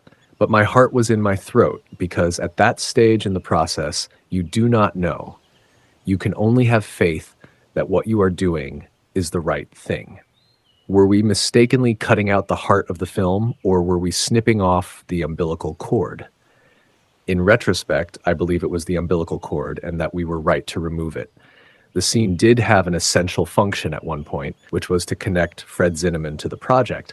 But once that connection had been made and Zinnemann's sensibility had flowed through that scene into all the other scenes in the film, it could finally be removed without any harm. But things like that do give you pause. Don't worry, it's only a movie. Earlier, I asked the question, why do cuts work? We know that they do. And yet, it is still surprising when you think about it because of the violence of what is actually taking place. At the instant of the cut, there is a total and instantaneous discontinuity of the field of vision.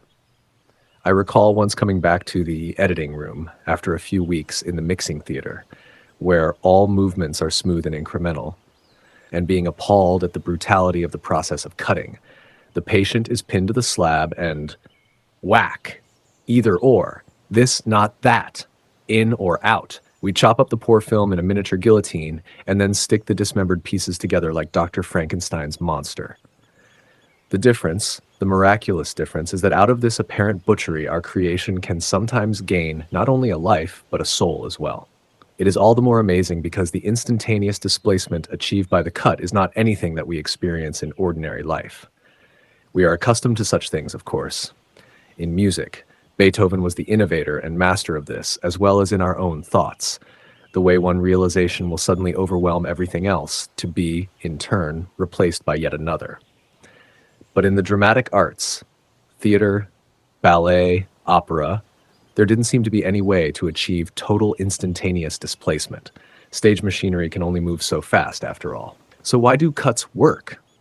Do they have some hidden foundation in our own experience? Or are they an invention that suits the convenience of filmmakers and people have just somehow become used to them? Well, although day-to-day reality appears to be continuous, there is that other world in which we spend perhaps a third of our lives, the night-to-night reality of dreams. And the images in dreams are much more fragmented, intersecting in much stranger and more abrupt ways than the images of waking reality, ways that approximate, at least, the interaction produced by cutting. Perhaps the explanation is as simple as that. We accept the cut because it resembles the way images are juxtaposed in our dreams. In fact, the abruptness of the cut may be one of the key determinants in actually producing the similarity between films and dreams. In the darkness of the theater, we say to ourselves, in effect, this looks like reality, but it cannot be reality because it is so visually discontinuous. Therefore, it must be a dream. Along those lines, it is revealing that the words a parent uses to comfort a child frightened by a nightmare, "Don't worry, darling, it's only a dream," are almost the same words used to comfort a child frightened by a film, "Don't worry, darling, it's only a movie." Frightening dreams and films have a similar power to overwhelm the defenses that are otherwise effective against equally frightening books, paintings, music. For instance, it is hard to imagine this phrase, "Don't worry, darling, it's only a painting." The problem with all this is that the comparison of films and dreams is interesting, probably true, but relatively barren of practical fruits. We still know so little about the nature of dreams that the observation comes to a stop once it has been made.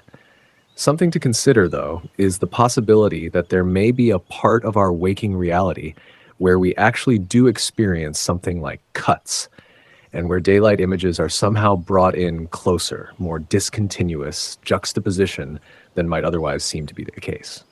I began to get a glimmer of this on my first picture editing job, The Conversation, 1974, when I kept finding that Gene Hackman, Harry Caul in the film, would blink very close to the point where I had decided to cut.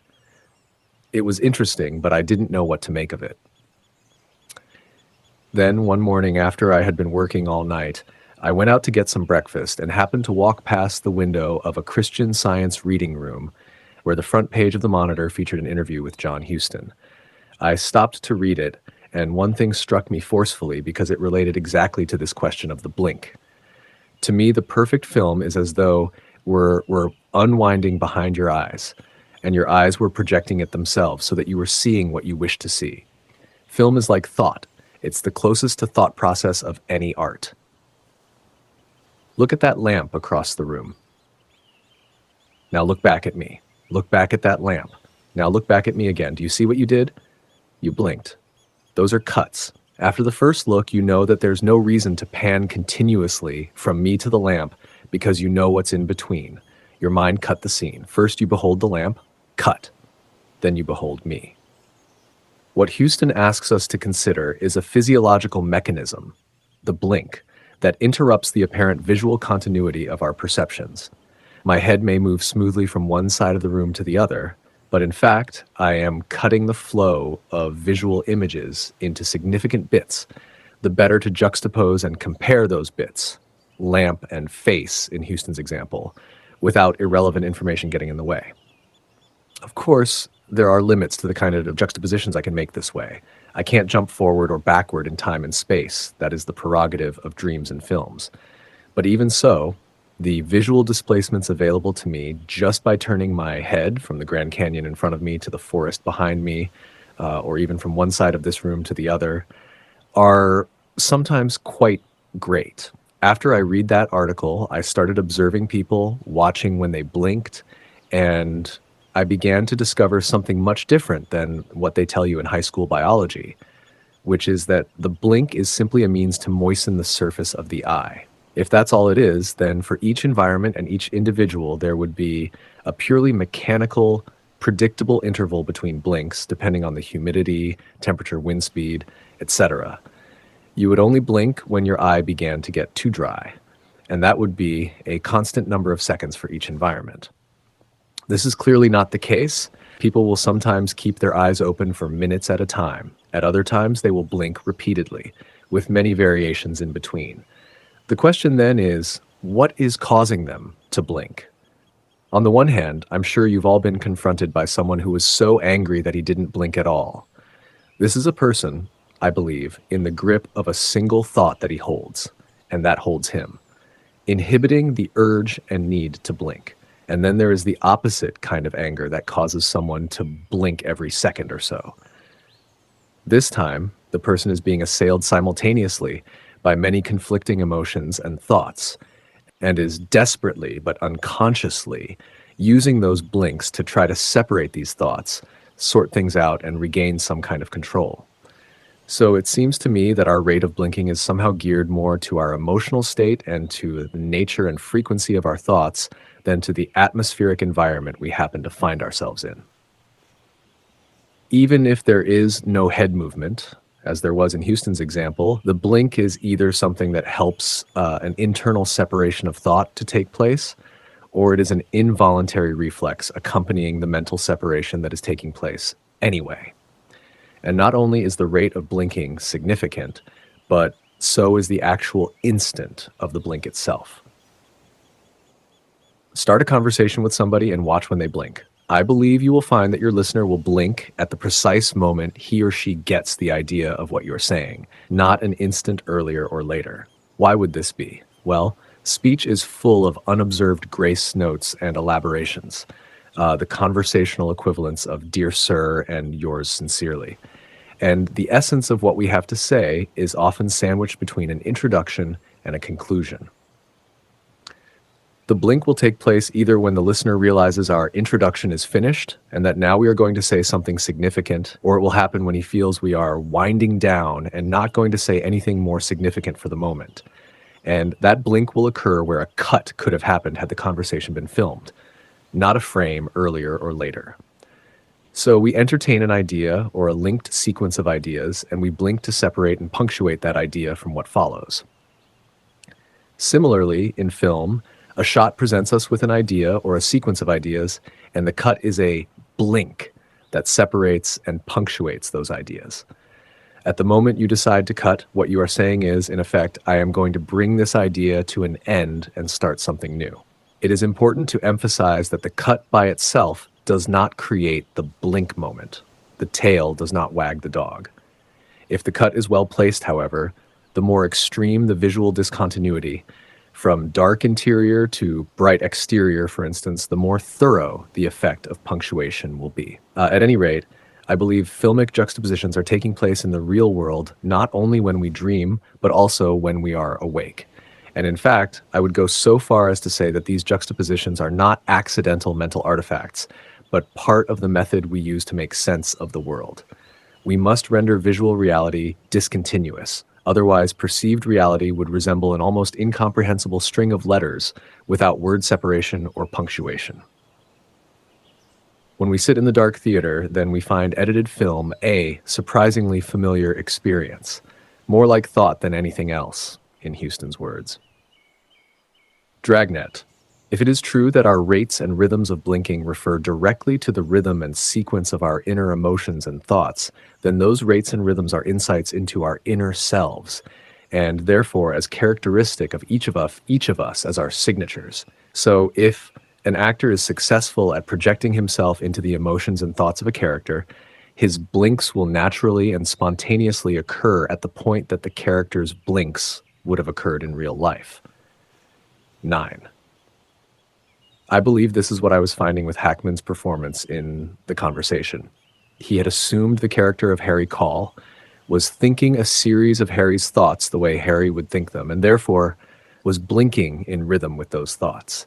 And since I was absorbing the rhythms he was giving me and trying to think similar thoughts myself, my cut points were naturally aligning themselves with his blink points. In a sense, I had rerouted my neural circuitry so that the semi-involuntary command to blink caused me instead to hit the stop button on the editing machine. To that same end, one of the disciplines I follow is to choose the out point of a shot by marking it in real time. If I can't do this, if I can't hit that same frame repeatedly at 24 frames per second, I know there is something wrong in my approach to the shot, and I adjust my thinking until I find a frame I can hit. I never permit myself to select the out point by inching back and forth, comparing one frame with another to get the best match. That method, for me at any rate, is guaranteed to produce a rhythmic tone deafness in the film. Anyway, another one of your tasks as an editor is this sensitizing of yourself to the rhythms that the good actor gives you, and then finding ways to extend these rhythms into territory not covered by the actor himself, so that the pacing of the film as a whole is an elaboration of those patterns of thinking and feeling. And one of the many ways you assume those rhythms is by noticing, consciously or unconsciously, where the actor blinks. There's a way of editing that ignores all of these questions, what I would call the dragnet system, from the 1950s TV series of the same name. The policy of the show seemed to be to keep every word of dialogue on screen. When someone had finished speaking, there was a brief pause and then a cut to the person who was now about to talk. And when he in turn finished speaking, there was a cut back to the first person who nodded his head or said something. And then when that person was finished, they cut back again, etc. It extended to single words. Have you been downtown yet? Cut. No. Cut. When are you going downtown? Cut. Tomorrow. Cut. Have you seen your son? Cut. No. He didn't come home last night. Cut. What time does he usually come home? Cut. 2 o'clock. At the time, when it first came out, this technique created a sensation for its apparently hard-boiled police blotter realism. The dragnet system is a simple way to edit, but it is a shallow simplicity that doesn't reflect the grammar of complex exchanges that go on all the time in even the most ordinary conversations. If you're observing a dialogue between two people, you will not focus your attention solely on the person who is speaking. Instead, while that person is still talking, you will turn to look at the listener to find out what he thinks of what is being said. The question is, when exactly do you turn? There are places in a conversation where it seems we almost physically cannot blink or turn our heads since we are still receiving important information, and there are other places where we must blink or turn away in order to make better sense of what we have received. And I would suggest that there are similar points in every scene where the cut cannot or must occur, and for the same reasons. Every shot has potential cut points, the way a tree has branches, and once you have identified them, you will choose different points depending on what the audience has been thinking up to that moment and what you want them to think next. For instance, by cutting away from a certain character before he finishes speaking, I might encourage the audience to think only about the face value of what he said. On the other hand, if I linger on the character after he finishes speaking, I allow the audience to see from the expression in his eyes that he is probably not telling the truth, and they will think differently about him and what he said. But since it takes a certain amount of time to make that observation, I cannot cut away from the character too early. Either I cut away while he is speaking, branch number 1, or I hold until the audience realizes he is lying, branch number 2. But I cannot cut in between those two branches. To do so would either seem too long or not long enough. The branch points are fixed organically by the rhythm of the shot itself and by what the audience has been thinking up to that moment in the film. 10, but I am free to select one or the other of them, or yet another one further on, depending on what realization I want the audience to make. In this way, you should be able to cut from the speaker to the listener and vice versa in psychologically interesting, complex, and correct patterns that reflect the kinds of shifts of attention and realization that go on in real life.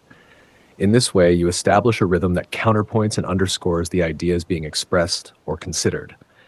And one of the tools to identify exactly where these cut points, these branches may be, is to compare them to our patterns of blinking, which have been underscoring the rhythm of our thoughts for tens of thousands, perhaps millions of years of human history.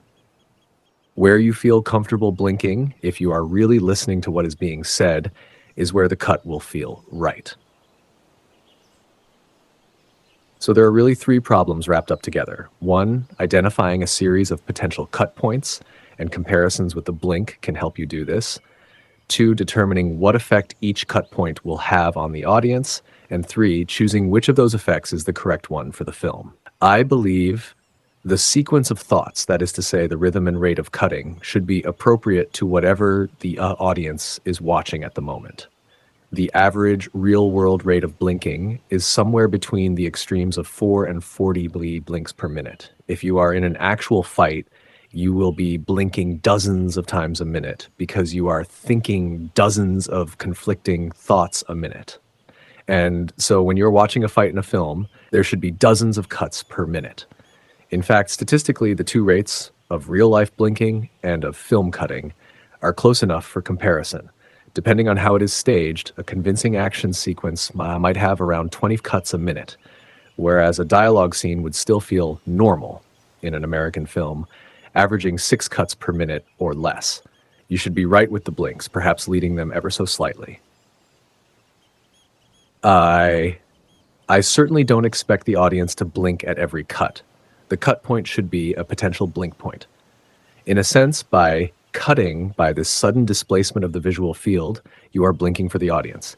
You achieve the immediate juxtaposition of 2 concepts for them, what they achieve in the real world by blinking, as in Houston's example. Your job is partly to anticipate, partly to control the thought processes of the audience, to give them what they want and or what they need just before they have to ask for it, to be surprising yet self-evident at the same time. If you are too far behind or ahead of them, you create problems. But if you are right with them, leading them ever so slightly, the flow of events feels natural and exciting at the same time. A galaxy of winking dots. Along these lines, it would be fascinating to take an infrared film of an audience and find out when and in what patterns people blink when they are watching a movie. My hunch is that if an audience is really in the grip of a film, they're going to be thinking and therefore blinking with the rhythm of the film. There is a wonderful effect that you can produce if you shine infrared light directly out in line with the lens of a camera. All animal eyes, including human eyes, will bounce a portion of that light directly back into the camera, and you will see bright glowing dots where the eyes are. It is a version of the red eye effect in family snapshots taken with flashbulbs. If you took a high contrast infrared motion picture of an audience watching a film, placing the camera on stage and aligning the light source directly with the camera, you would see a galaxy of these dots against a field of black. And when someone in the audience blinked, you would see a momentary interruption in a pair of these dots. If it were true, if there were times when those 1,000 dots winked more or less in unison, the filmmaker would have an extremely powerful tool at his disposal. Coherent blinking would be a strong indication that the audience was thinking together and that the film was working. But when the blinking became scattered, it would indicate that he may have lost his audience, that they had begun to think about where to go for dinner, or whether their car was parked in a safe place, etc. When people are deeply in a film, you'll notice that nobody coughs at certain moments, even though they may have a cold. If the coughing were purely an autonomic response to smoke or congestion, it would be randomly constant, no matter what was happening on screen. But the audience holds back at certain moments, and I'm suggesting that blinking is something like coughing in this sense. There is a famous live recording of pianist Sviatoslav Richter playing Mussorgsky's pictures at an exhibition during a flu epidemic in Bulgaria many years ago. It is just as plain as day what's going on. While he was playing certain passages, no one coughed. At those moments, he was able to suppress, with his artistry, the coughing impulse of 1,500 sick people. I think this subconscious attention to the blink is also something that you would probably find as a hidden factor in everyday life. One thing that may make you nervous about a particular person is that you feel, without knowing it, that his blinking is wrong. He's blinking too much, or he's not blinking enough, or he's blinking at the wrong time, which means he is not really listening to you, thinking along with you. Whereas somebody who is really focused on what you are saying will blink at the right places at the right rate, and you will feel comfortable in this person's presence. I think we know these things intuitively, subconsciously, without having to be told. And I wouldn't be surprised to find that it is part of our built-in strategy for dealing with each other. When we suggest that someone is a bad actor, we are certainly not saying that he is a bad human being. We are just saying that this person is not as fully in the character as he wants us to believe, and he's nervous about it. You can see this clearly in political campaigns, where there is sometimes a vivid distinction between who somebody is and who they want the voters to believe they are. Something will always be wrong with the rate and moment that these people blink. That brings me back to one of the central responsibilities of the editor, which is to establish an interesting, coherent rhythm of emotion and thought on the tiniest and the largest scales that allows the audience to trust, to give themselves to the film. Without their knowing why, a poorly edited film will cause the audience to hold back, unconsciously saying to themselves, there's something scattered and nervous about the way the film is thinking, the way it presents itself. I don't want to think that way. Therefore, I'm not going to give as much of myself to the film as I might. Whereas a good film that is well edited seems like an exciting extension and elaboration of the audience's own feelings and thoughts, and they will therefore give themselves to it as it gives itself to them. The editors of Godfather Part 2 were Peter Zinner, Barry Malkin, and Richard Marx. For a more complete survey of the current nonlinear systems, see the afterword. Nonlinear Digital Editing, The Unbearable Lightness. Christian Science Monitor, August 11th, 1973. John Huston interviewed by Louise Sweeney, but see footnote. There is that telling phrase from classic cowboy and now diplomatic standoffs. He blinked. The loser in this mental game of chicken could not hold fast to his single position and instead allowed some other thought to intrude at the critical moment. The blink signals the moment he relinquished his primary thought. Dr. John Stern of Washington University in St. Louis has recently, 1987, published experimental work in the psychophysiology of the blink that seems to confirm this. This can occur regardless of how big or small the idea happens to be. For instance, the idea could be as simple as, "She moves quickly to the left." William Stokoe makes an intriguing comparison between the techniques of film editing and American Sign Language. In signed language, narrative is no longer linear. Instead, the essence is to cut from a normal view to a close-up, to a distant shot, to a close-up again, even including flashback and flash-forward scenes, exactly as a movie editor works. Not only is signing arranged more like edited film than like written narration, but also each signer is placed very much as a camera. The field of vision and angle of view are directed but variable. William Stokoe, Language in Four Dimensions, New York Academy of Sciences, 1979. One of the things about unsuccessful acting is that the actor's blinks seem to come at the wrong times. Although you may not notice this consciously, the rhythm of the actor's blinks don't match the rhythm of thoughts you would expect from the character he is playing. In fact, a bad actor is probably not thinking anything like what the character would be thinking. Instead, I wonder what the director thinks of me. I wonder if I look okay, or what's my next line? One way to shift the actual branch points themselves is to place the shot in a different context, where the audience will be thinking and noticing different things. This would make the audience participate emotionally in the fight itself. If, on the other hand, you wanted to create an objective distance to have the audience observe the fight as a phenomenon in itself, then you would reduce the number of cuts considerably. Afterword, SB past, present, and imagined future. In the first quarter of the 20th century, the film editor's room was a quiet place, equipped only with a rewind bench, a pair of scissors, a magnifying glass, and the knowledge that the distance from the tip of one's nose to the fingers of the outstretched hand represented about 3 seconds. In those manual, pre-mechanical days, roughly 1900 to 1925, the cutting room was a relatively tranquil tailor's shop in which time was the cloth. The editor had seen the film projected when it first came from the laboratory, and now she, many editors in those days were women, re-examined the still frames with a magnifying glass, recalling how they looked in motion, and cut with scissors where she thought correct. Patiently and somewhat intuitively, she stitched the fabric of her film together, joining with paper clips the shots that were to be later cemented together by a technician down the hall.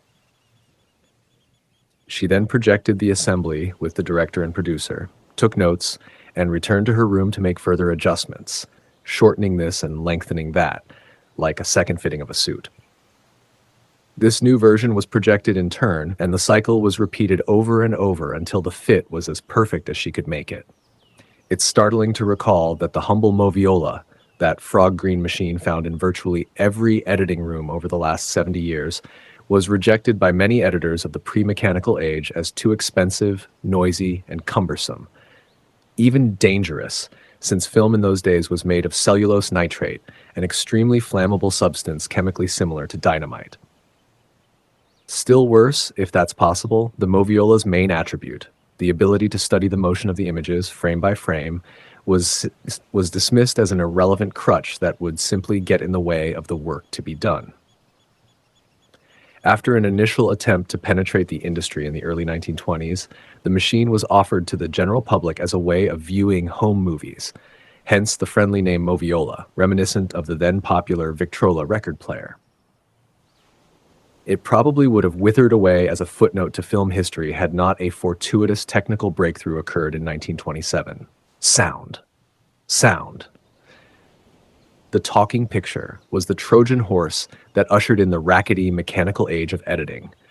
No magnifying glass or 3-second rule could help the editor lip-read those silent frames, and the double-headed picture and sound, Moviola was wheeled through the studio gates where it and its more sophisticated European children, German Steenbeck and Chem, Italian Prevost, and French Moritone, have been ever since. Until now. Now, at the beginning of the 21st century, film editing is in the midst of transforming itself from a mechanical process to an electronic one, and the Moviola is increasingly found, if it is found at all, as an amusing and nostalgic artifact displayed in the foyers of the studio post-production departments. In 1992, when this book was first published, almost all films were still being edited mechanically. although the electronic wave was building an unstoppable momentum. Now, at the beginning of the 21st century, the situation is reversed.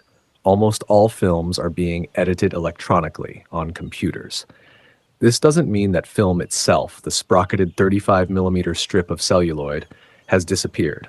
It is still, for a few more years, the medium that captures the image in the first place, and it is still, perhaps for a few years less, the medium that delivers the image to the theaters. The electronic systems most commonly employed today are the Avid, the most thoroughly developed and by far the most commonly used system, Final Cut Pro, a program recently developed by Apple that runs on Macintosh operating systems, and Lightworks, which runs only on Windows. There are some functional differences among the three, but they work essentially the same way. One, once the film is shot and developed in the lab, it is copied into the computer through a process of digitization. This allows every frame of the film to be stored on a hard disk, in very much the same way that graphics programs, such as Photoshop, store digitized photographs. Two, each frame of the film is given a specific number or address in a database. This allows the editor to play these frames in any sequence. The software keeps a record of these decisions, which can be played repeatedly and changed at will, very much the way text can be played back and modified in a word processor. Three, once the right sequence is decided, the program will print out a list of those decisions, called an edit decision list. This list allows the 35mm film to be conformed using traditional editing tools to match what is in the computer. The finished film can then be shown in a theater on conventional projectors. But why would anyone choose to go through these contortions? Why not just edit the film itself, especially since you begin with film and end with film? Why give up a perfectly good way of making films, one that had been perfected over many years and used brilliantly to make all of the classic films that we know and love? Those are good questions. Or at least they were good questions 8 or 10 years ago, and ones that many editors asked themselves at the time. In fact, some still do. Three of the most celebrated filmmakers of the last third of the 20th century, Steven Spielberg, David Lynch, and Alan Parker, still prefer to edit on film. Spielberg has gone so far as to buy a dozen moviolas with spare parts and secure the services of dedicated technicians to keep them in perfect working order for the foreseeable future. In the following pages, I would like to review how this electronic digital revolution has come about, why it came about despite its complexity and the resistance of influential people, and to examine some of the long-term technical and artistic implications of a completely digitized film industry. Astronomical numbers. But first, I'd like to take a moment to emphasize the astronomical number of ways that images can be combined in a motion picture. This has always been the case, no matter what editing system is used, manual, mechanical, or electronic. If a scene is photographed with only 2 shots, one each from 2 different camera positions, A and B, let's say, you can choose one or the other or a combination of both. As a result, you have at least 4 ways of using these 2 images, A, B, A plus B, and B plus A. However, once the number gets much larger than 2 shots, and a director might shoot 25 shots for an average scene, the number of possible combinations quickly becomes astronomical. It turns out there is a formula for this. Here it is. C equals EXN minus 1. C is the minimum number of different ways a scene can be assembled using N, all of the shots the director has taken for that scene. E is the transcendental number 2.71828. One of those mysterious constants, like pi, you might remember from high school. And the exclamation point after the N, the one instance where mathematics gets emotional, stands for factorial, which means you multiply together all the numbers up to and including the number in question. For instance, the factorial of 4 is 1x, 2x, 3x, 3x, 4, 24. The factorial of 6 equals 1x, 2x, 3x, 4x, 5, 6 equals 720. So you see the results get big pretty fast. The factorial of 25 is a very large number, something like 15 billion billion million, 15 followed by 24 zeros. Multiply that by E, and you get roughly 40 followed by 24 zeros, minus 1. So a scene made up of only 25 shots can be edited in approximately 39,999,999,999,999 different ways. In miles, This is 25 times the circumference of the observable universe. If you had 59 shots for a scene, which is not at all unusual, you would potentially have as many possible versions of that scene as there are subatomic particles in the entire universe. Some action sequences I've edited have had upwards of 250 shots, so you can imagine the kind of numbers involved. 88 followed by a solid page of zeros, 91 of them. Now, the vast majority of these versions would be complete junk. Like the old story of a million chimpanzees at a million typewriters, most of what they banged out would make no sense at all. On the other hand, even such a small number as 40 followed by 24 zeros is so huge that a tiny percentage of it, the potentially good versions, will still be overwhelmingly large. If only one version in every quadrillion makes sense, that still leaves 40 million possible versions for just one scene. And a theatrical film usually has hundreds of scenes, which themselves can be, and frequently are, rearranged from their original script order. So the queasy feeling in the pit of the stomach of every editor beginning a project is the recognition, conscious or not, of the immense number of choices he or she is facing. The numbers are so huge that there is no possibility of turning film editing into a kind of automated chess game, where all of the different options are evaluated before making a move. But electronic editing, more than the traditional mechanical methods, offers more and faster ways to cope with super astronomical numbers. The electronic advantages. This is because what you are actually creating in the computer is a virtual assembly. The images themselves have not been disturbed, only the computer instructions for what to do with the images. Remember the edit decision list mentioned earlier. This is a fundamental difference with the mechanical systems, which create what is rather dramatically termed a destructive assembly of the film. This simply means that in mechanical editing, the images and the information about the arrangement of the images are one and the same thing. You automatically establish the information about the sequence of shots by putting those shots in a certain sequence. If this seems self-evident, well, it is. In computer editing, however, this is not the case. Information about the order of shots is held in a separate place from the shots themselves.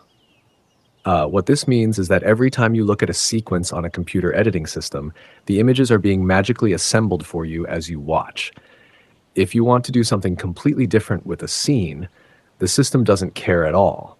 You are only changing the instructions, the recipe for this particular dish, not the dish itself.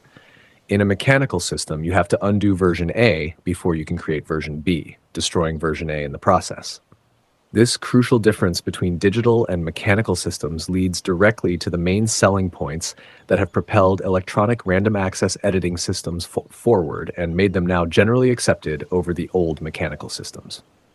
Before we go any farther, let me quickly summarize these points. Increased speed is certainly the most important and certainly the most frequently mentioned attribute of electronic systems. Pure speed has appeal both to the studios, who want their films done quickly, and to editors, who are trying to pack as much creativity as they can into every hour that the producers will give them. How fast is he? Is frequently the first question that will be asked about an editor, and any tool that can give an edge on speed will be welcomed. The quickness of electronic systems comes about for many reasons, mostly through the instant random access to the material. In the old mechanical systems, a human being, the editor or the assistant, would have to locate and retrieve every shot. In a computer, it is only a mouse click away. Reduced cost because it may eliminate the need for film work print. For certain low-budget films, this might be an attractive option, since you can transfer directly from film negative to hard disk at roughly half the cost of making a positive work print.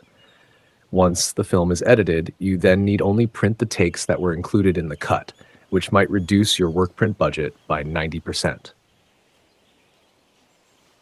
Fewer people employed in the cutting room, since the computer automatically takes care of such things as filing trims, making lists, etc., that are usually handled by several assistants and apprentices. As we will see further on, this may not yet, practically speaking, be the case, but theoretically, it is enticing. Easier access to the material. The traditional editing room has a certain medieval crafts guild feel to it, with a defined hierarchy and long training periods in obscure crafts, such as coding and reconstitution, that are reduced or eliminated in the digital domain. Simply stated, the goal of electronic editing is to make it as easy and accessible as word processing. The director can review all the material in its original uncut state, even though it may simultaneously be included in the assemblies of many different versions of the film. Remember that the computer only creates a virtual assembly, not a destructive one. In the mechanical systems, once part of a shot is included in an assembly, the director is no longer able to see that shot in its uncut form. A more civilized working environment, free from the rackety noise and physicality of the moviola and film itself. The electronic image you are looking at does not get scratched, torn, burned, and is not physically spliced the way film is. You can see what you are doing more calmly and clearly for as long as you care to keep doing it. Preservation of different versions of the film. Just as there are no trims to worry about, electronic editing is able to recall every attempted version of a scene and then file these for future reference. By comparison, in mechanical editing, there is no easy way to go back unless you make the deliberate, expensive, and time-consuming decision to copy the scene in question onto duplicating film or videotape. Sophisticated use of sound. Avid, Final Cut Pro, and Lightworks can all carry many tracks of sound along with the image and automatically maintain them in the correct relationship to the picture, no matter how many changes are made. Mechanical systems were limited, practically speaking, to 2 or 3 tracks, and these had to be separately and somewhat laboriously conformed to changes in the picture. Also, and significantly, Avid can vary the loudness of any section of sound, fade it in or out and change its equalization, simulating the final mix. Mechanical systems can do none of this. Integration with electronic special effects. Electronic systems make it convenient to flow back and forth from the editing process to increasingly sophisticated electronic special effects.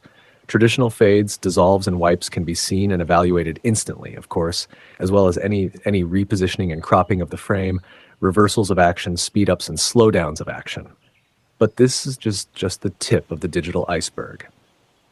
In breezily summarizing the bright side of the present situation at the beginning of a new century, I am necessarily minimizing the struggle that it took to get here. Electronic editing did not spring upon the world ready-made and as artfully arranged as it now appears to be.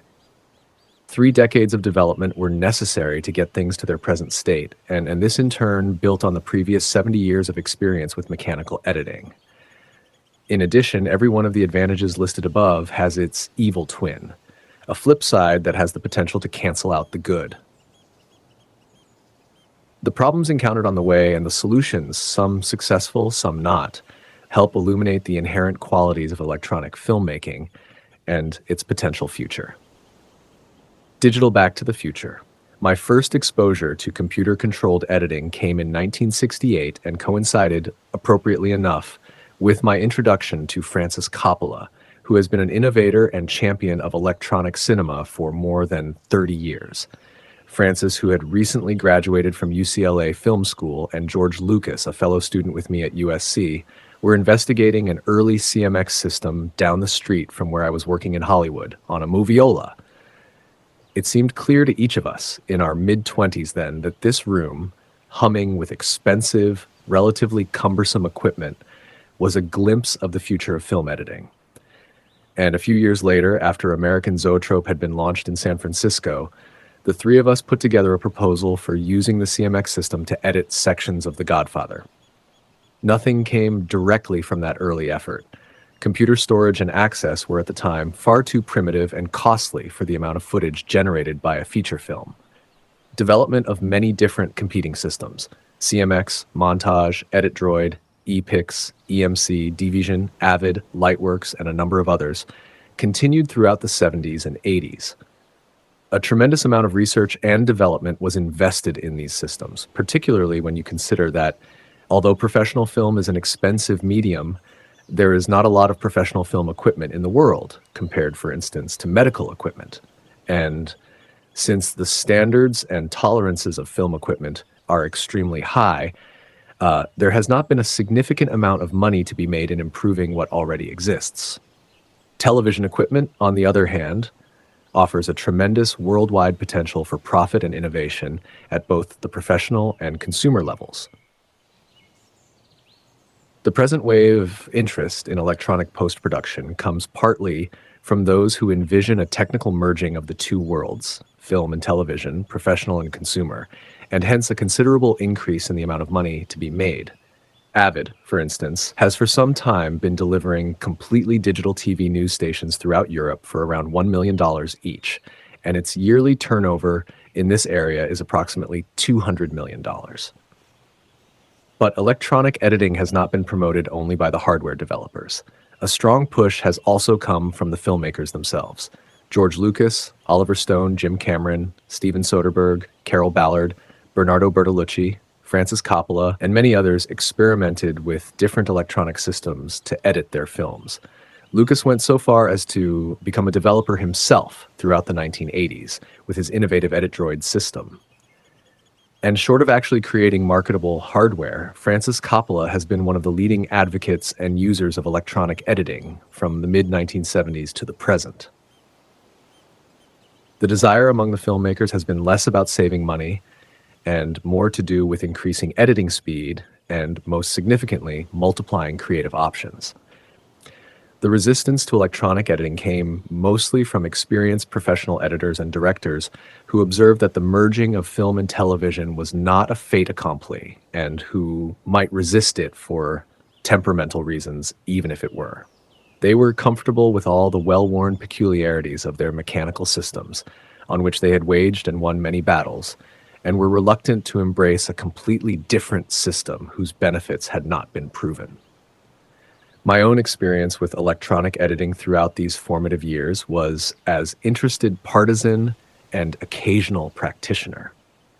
6 years after our proposal for using the CMX system on The Godfather, Francis installed a simple linear video editing system, no computer, no random access, on which we could experiment with different story structures for Apocalypse Now, and I used it to help visualize the series of overlapping 4-element dissolves in the first reel of that film.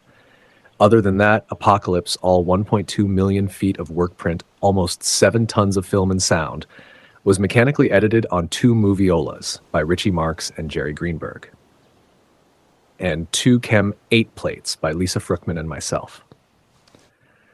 After Apocalypse, Francis and I didn't have the opportunity to work together again on a feature until The Godfather Part 3, 1990.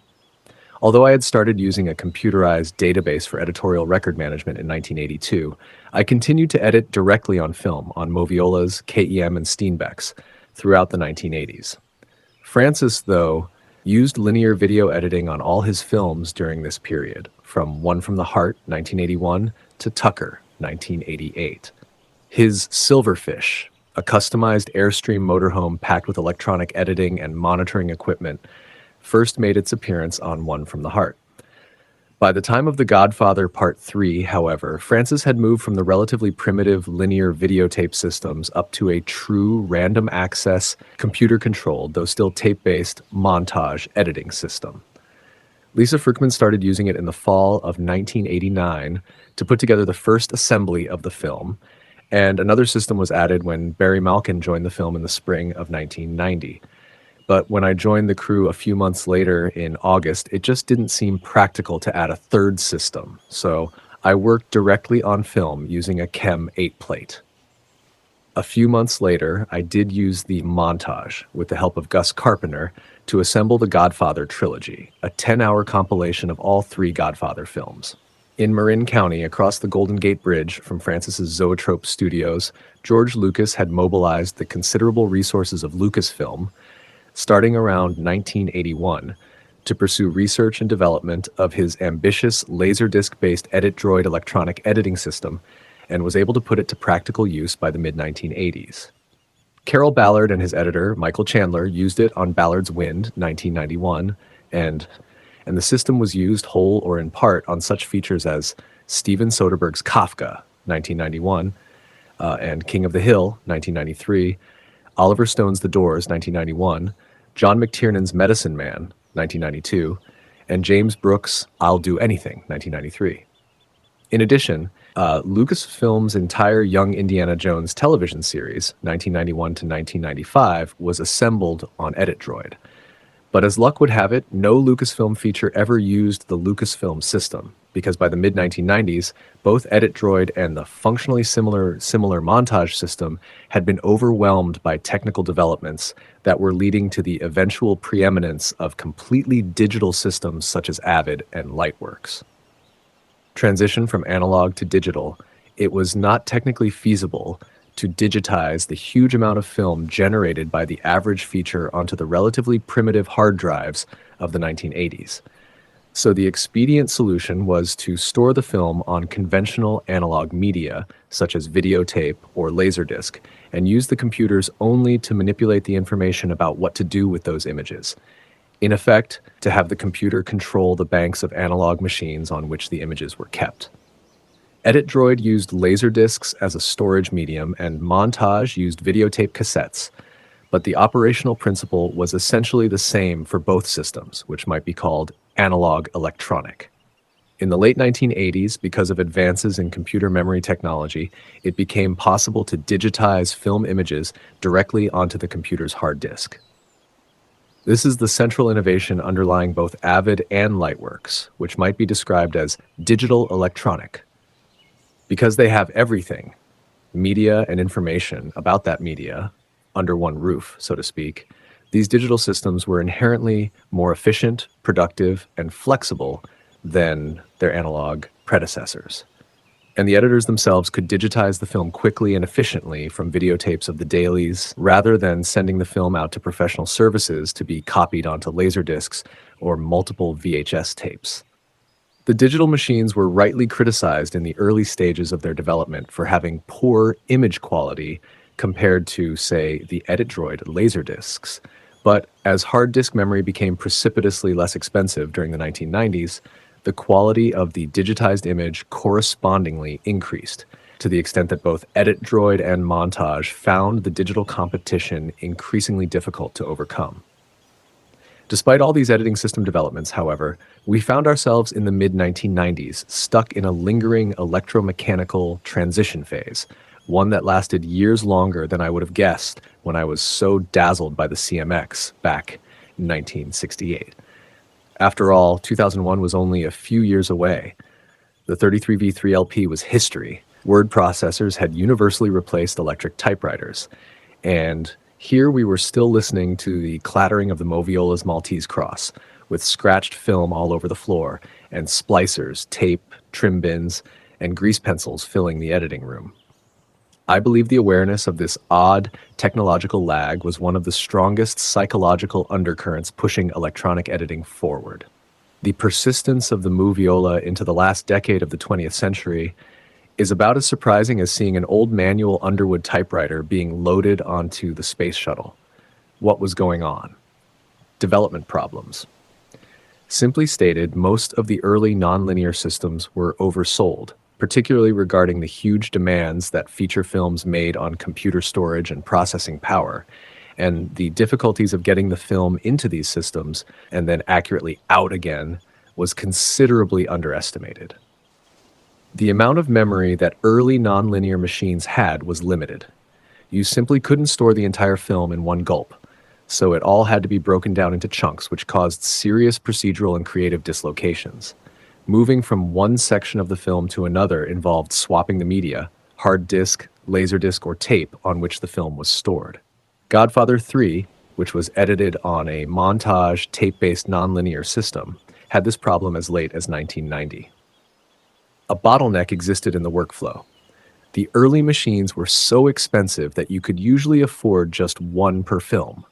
As a result, the editor and the assistant had to work split shifts, which meant the assistant worked at night, with all the problems that you'd expect from that kind of arrangement. Even if a film could afford more than one machine, there was no way that those machines could share access to the same media. It was complicated, inconvenient, and expensive to get the image online in the analog electronic systems, EditDroid, Montage. Laserdiscs of the dailies had to be specially made for EditDroid, and dozens of identical copies of the dailies had to be made on VHS tapes for Montage. The quality of the image varied from poor to adequate. The quality of the edit droid and other systems that used Laserdisc media was very good, but complicated to obtain. The quality of the montage image was equivalent to standard VHS tapes of the period, and not adequate for certain kinds of material. The image quality of the early Avids was poor compared to film, 3,000 times less resolution.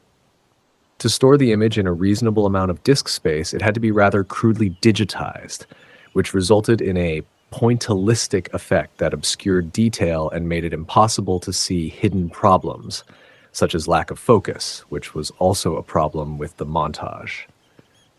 This lack of screen resolution, to give an example, would encourage the editor to make more use of close-ups than was necessary. The determining factor for selecting a particular shot is frequently whether you can perceive the expression in the actor's eyes. If not, the editor will tend to use a closer shot, even though the longer shot is more than adequate when seen on the big screen. This, of course, affects the creative flow of the film. Actual ease of making the cut itself, being user-friendly at the ergonomic level. Some of the systems, Avid for instance, were keyboard intensive, which was not what most film editors were comfortable with. There needed to be an easy and immediate kinetic feedback between the material and the editor's eye-hand coordination, both in terms of selecting the desired frame and making the splice itself.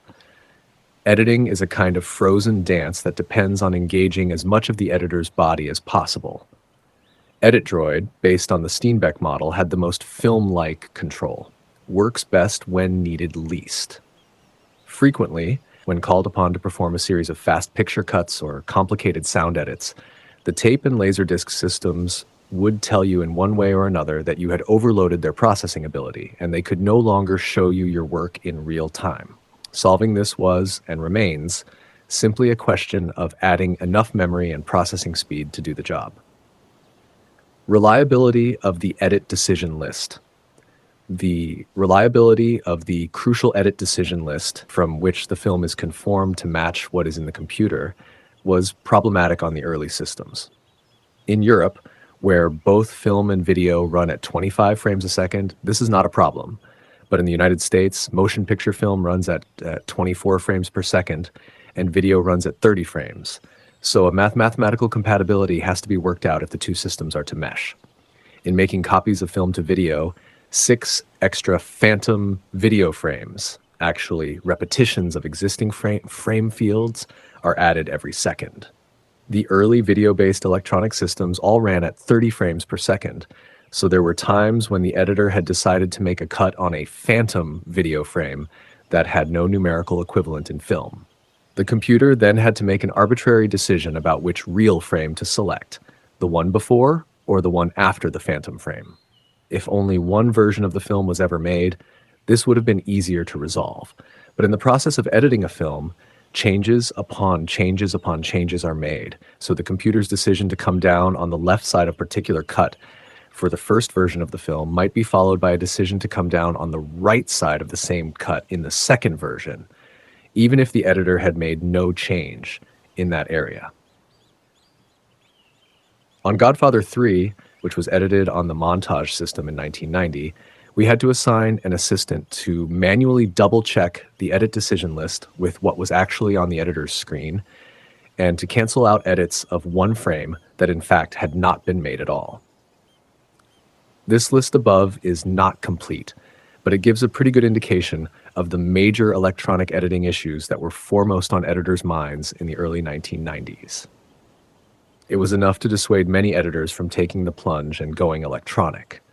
The advantages just didn't seem worth the potential troubles, and there were legendary stories of productions that had gotten hopelessly mired in electronic swamps, unable to extricate themselves except by returning to the old mechanical system. This is a good place to pause and summarize what was a fairly chaotic situation, with very different systems in competition with each other. Moviola versus Chem versus Edit Droid versus Avid versus Montage versus Lightworks, etc. It's important to realize that each system can be defined by 3 independent criteria. 1, operation, which can be either mechanical or electronic. 2, storage of media, which is either analog or digital. 3, access to media, which is either random or linear. The moviola, for instance, is a random access machine, even though it was invented in the 1920s.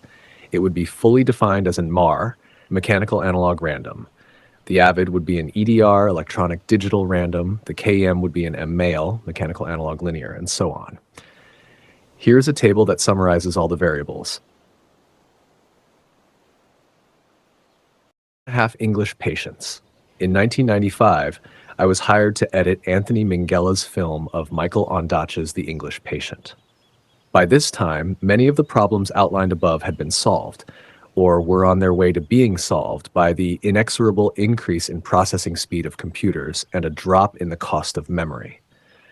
Although I had not edited a complete feature film electronically, I had directed and edited a 4-minute music video for Linda Ronstadt in 1994 and a 3-minute-long, 5-layer newspaper montage for the film I Love Trouble in 1995, both on the Avid.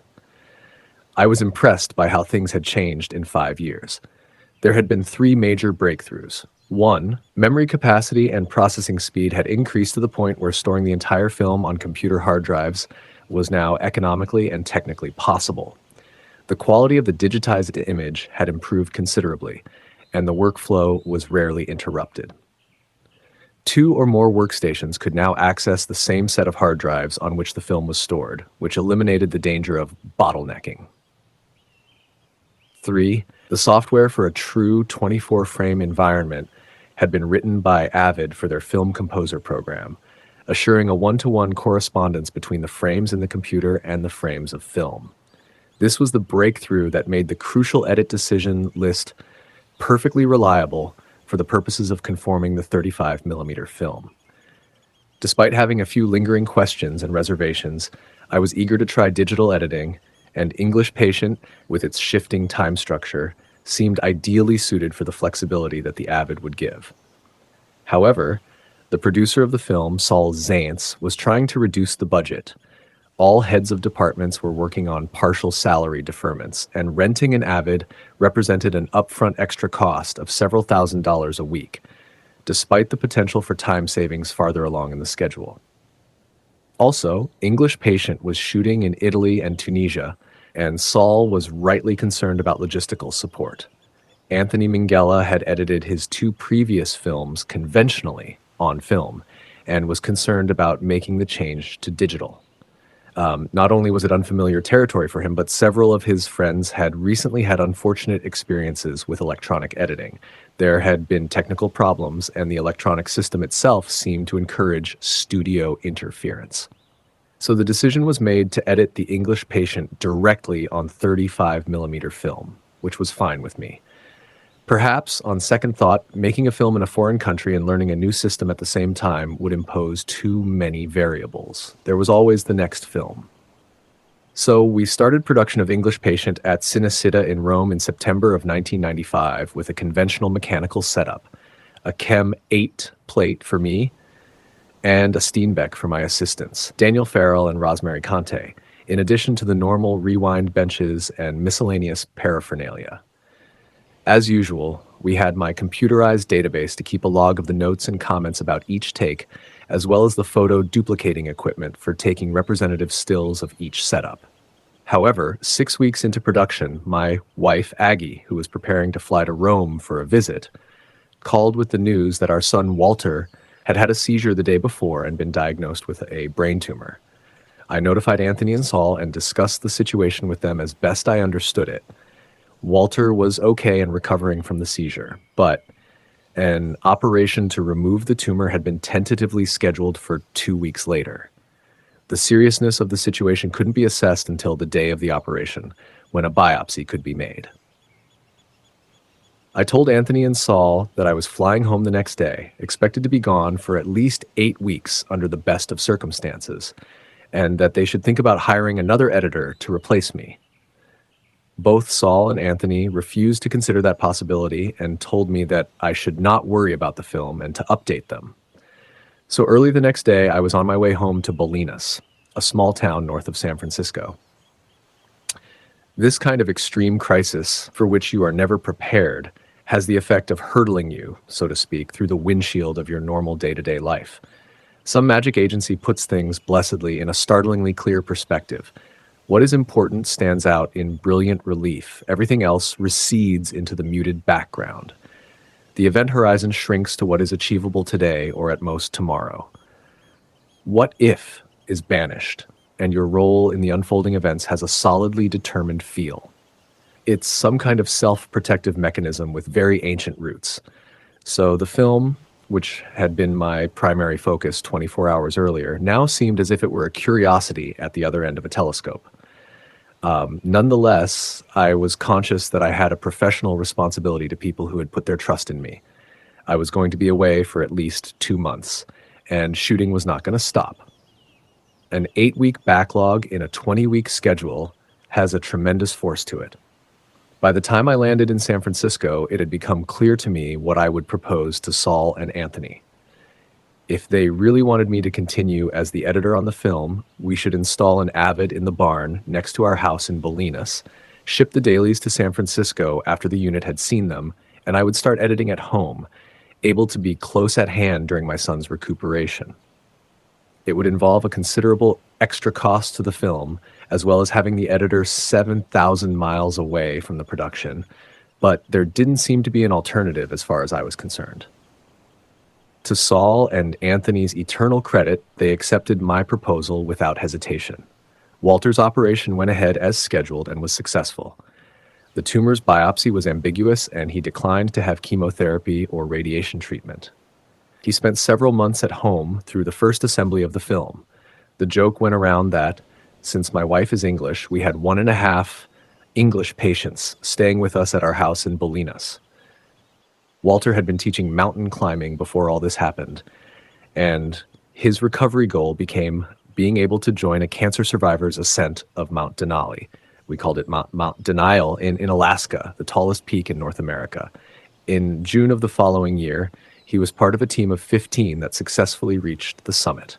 He has now worked with me on my last 3 editing projects. It has been almost 5 years since the operation, and his prognosis is good, thank God. Man meets machine. The Avid, which is physically just a powerful personal computer and some video monitors, was quickly installed upstairs in the barn, and film began to arrive from Italy.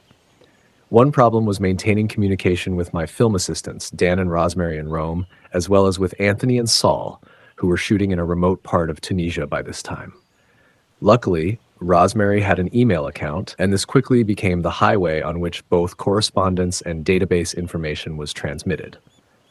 And then there was the considerable puzzle of how to integrate the hour of material I had already cut on film into the new system, while moving forward on all other fronts. I don't know of another case of a film making this transition from mechanical to electronic in the middle of production, but the particular circumstances in this case demanded it. All the credit for making it as smooth as possible should go to my assistants, Edie Blyman and Sean Cullen in San Francisco, and Daniel Farrell and Rosemary Conte in Rome. On videotape, the entire 60 hours of work print for English Patient filled a couple of shelves of a medium-sized bookcase, and once Edie began to digitize it onto the hard drives, I found myself editing again, exactly 2 months after Walter's seizure. Here I was, at home, with everything that I had asked for. The dilemma now, whether it all would go the way I had so hopefully predicted. How would my particular style of editing, developed on Moviolas and Chem, actually fare now that I had this mountain of backlogged material to get through on the Avid? The first thing that pleased me was how easily the Avid adapted to my method of editing while standing up. With the Chem, it took at least 3 of us to lift an extremely heavy machine up onto reinforced plywood boxes. With the Avid, I simply placed the monitors on the top shelf of a metal storage rack at eye level, and then pushed an inexpensive adjustable architect's table up against the rack.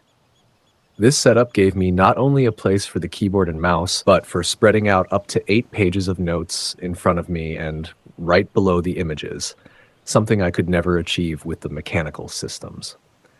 By some good fortune, 8 pages of notes turned out to be just the right number for even a fairly complicated scene. I was more than a little dismayed, however, by how degraded the image actually was, relative to film. To save money on storage, I had decided to digitize English Patient at resolution 4, which yields a relatively crude image. As I spent my first few days working with this resolution, however, I wondered if I had made a mistake and whether I should now redigitize at a higher resolution. Fortunately, while going over some paperwork on the third day, I happened to catch a glimpse of a still frame of Juliette Binoche on the monitor. It was so beautiful in a kind of painterly, impressionistic way that I felt more comfortable with my decision. This is not the film, I told myself. I am working on an impressionist painting of the film. Only time would tell whether this was a kind of whistling in the dark, but it gave me the courage to continue as planned. I was buoyed somewhat in all this because my panels of still photographs, selected frames, from whichever scene I was working on were just to the right of the Avid console. These images, photographically taken directly from the work print, served as a constant reminder of the true value of the images. As for the Avid's actual operation, I was very happy to find that my old system of always cutting in real time, i.e. selecting the crucial last frame of a shot by marking it on the fly while the film is running at 24 frames per second, was actually easier on the Avid than it had been on the Chem or Moviola. After a first attempt at selecting the out frame, the Avid would tell me on my subsequent tries how many frames I was late or early, or whether hopefully I had hit the exact same frame. This was extremely valuable because it immediately quantified a feeling about what had happened on that second try. For instance, I might sense that I had cut a little too early, and a glance at the display would tell me that I was early by, say, 3 frames. So under these circumstances, with this particular material, I would know what being 3 frames early felt like. This would make subsequent attempts that much easier and increasingly precise. Mechanical systems provide this feedback, although in a slightly more involved way. I developed this approach while using mechanical systems, so I was greatly relieved to find that the Avid supplied this feature, and more quickly and automatically than on a mechanical system. I can't stress enough the importance of such immediate feedback. It's crucially important in the development of and feeling for the rhythmic signature of each particular film.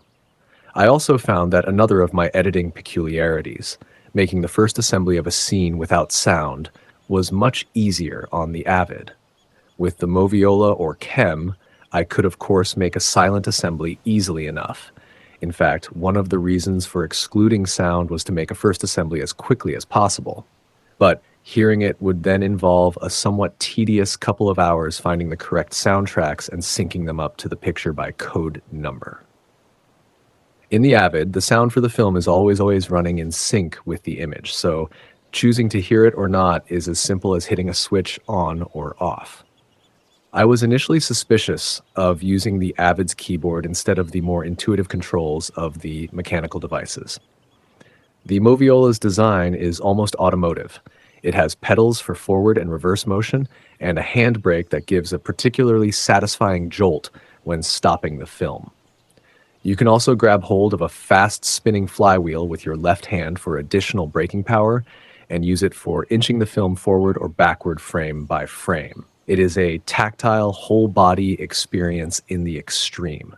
In other words, exactly what the Avid keyboard is not. So I was amazed to find that for me, this proved not to be an obstacle. I was even comfortable using my left hand to hit the crucial cut command. How quickly I adapted to the Avid's keyboard control is still a little mystifying. Perhaps I'm simply at ease with the keyboard in other situations. It may also be that my habit of editing standing up restores at least some of the Moviola's whole body experience. I also quickly came to appreciate 2 of the Avid's other features. 1, its generous ability to manipulate multiple soundtracks synchronously with the picture, so that even at an early stage, I could experiment with adding music and sound effects or multiple layers of dialogue. I was also able to adjust and then establish the relative levels and equalizations of the sounds, something that would be impossible in the mechanical systems. 2, the provision of a larger monitor separate from the Avid console's 2 working screens. I placed this to the side and across the room so that I had to rotate 90 degrees to see it. Shifting my physical relationship to the images frequently helped me to see things in a different way. I don't want to paint too rosy a picture. There were problems, of course. Some of them were trivial, some of them more serious and interesting, which I will get to in a minute. However, the Avid's advantages outweighed its disadvantages to the extent that I felt comfortable, confident, and excited to be working in this new environment. Even at such an early stage, the Avid roughly doubled the amount of film I was able to assemble every week. With the help of Pat Jackson, who came on as an associate editor for a month, in 8 weeks, we were able to catch up with the backlog of unedited film and have the 4.5-hour first assembly of English Patient completed 3 weeks after the end of photography. This would not have been possible editing mechanically, and certainly not something that could be done easily at one's home. For that alone, if you know how long editors' days can be, I am grateful to digital editing. As a side note, after all the turbulence and uncertainty that we went through during this period, The English Patient went on to win 9 Oscars, one of them for editing. In fact, it became the first digitally edited film to win an Oscar for editing. All the advantages of digital editing can give an intoxicating sense of freedom, particularly to editors who have been filing trims and rewinding reels for many years. But that sudden rush of freedom can be deceiving. As with every tool, the features of digital editing can cut both ways, and some of its most admired qualities have hidden dark sides that can hurt if you are not aware of them in advance. Let me explain what I mean with a few examples. Random access and speed. One of the things I have not yet solved with digital editing, ironically, is how to deal most effectively with its central advantage: instant random access. Computerized editing systems achieve most of their speed by retrieving the requested material instantaneously, which is what we mean by instant random access. This allows the editor to do such things as effortlessly compare line readings from different takes. But random access ultimately depends on knowing exactly what you want, and that is not always the case, as any editor can tell you. The Moviola was a random access machine, just not an instant random access machine, unlike the Chem and Steenbecks, which are linear access machines. Random access systems are highly dependent on the quality of the notes made at the material's first viewing, because those notes are the key to unlocking and searching the vast library of material for each film. They necessarily reflect not only the note-taker's initial opinions about the material, but also about the film itself, as it is conceived at that time. As the film evolves, however, its needs change, and those original opinions may become outdated. A shot that was considered useless may thus become useful. But unless there is a way of constantly re-examining the material, questioning those original assumptions, some useful material may remain buried forever under the original epitaph, "no good." The greater the amount of material, the more true this is. I have mentioned this aspect before, but it bears repeating in the present context. This constant review was a crucial part of the mechanical and creative process for me on linear machines, Steenbecks and Chem, which store the work print in 10-minute rolls. The human imagination is able to recognize ideas more powerfully than we can articulate them. When you are in a foreign country, you can always understand more of the language than you can speak. To a certain extent, every film that you make is a foreign country, and first you have to learn the language of that country. Every film has or should have a unique way of communicating, and so you struggle to learn its language. But the film can speak its own language better than you can. So in the mechanical, linear search for what I wanted, I would find instead what I needed: something different, better, more quirky, more accidental, more true than my first impression. I could recognize it when I saw it, but I couldn't have articulated in advance. Picasso used to say, "I do not seek, I find," which is another way of getting at the same idea. The big selling point of any nonlinear system, however, is precisely its nonlinearity. Get instantly where you want to go. All you have to do is tell the machine and it will give it to you instantly, like the perfect assistant. Yes, true enough, but that's actually something of a drawback because the machine gives me only what I ask for, and I don't always want to go where I say I want to go. Wanting something just gives me the starting point. I expect the material itself to tell me what to do next. Now, technically, nothing prevents you from using the Avid as a linear machine. You can organize the material in large blocks and scroll at high speed through them just like on a chem. But it's so easy to use random access that, by default, it rules your decisions. How do you control your impulse to be immediately satisfied? I want what I want, so the machine, like the genie in the lamp, gives it to me. But something has been lost. Oscar Wilde's ironic observation applies here. When God wants to punish somebody, he gives them what they want. I should add that there's a subtle but profound difference in how film and digital move at high speed. On linear film machines, like the chem, you achieve 10 times normal speed by reducing the amount of time that any one frame is seen by 90%. So a frame is on for 12/40 of a second, not 1/24 of a second. It's very fast, but it's still there. You can still catch a little something from every single frame. But by the nature of their design, digital systems can't do that. They achieve 10 times normal speed at the cost of suppressing 90% of the information. So if you ask a digital machine to go 10 times faster than normal, it will do so by showing you only one frame out of every 10.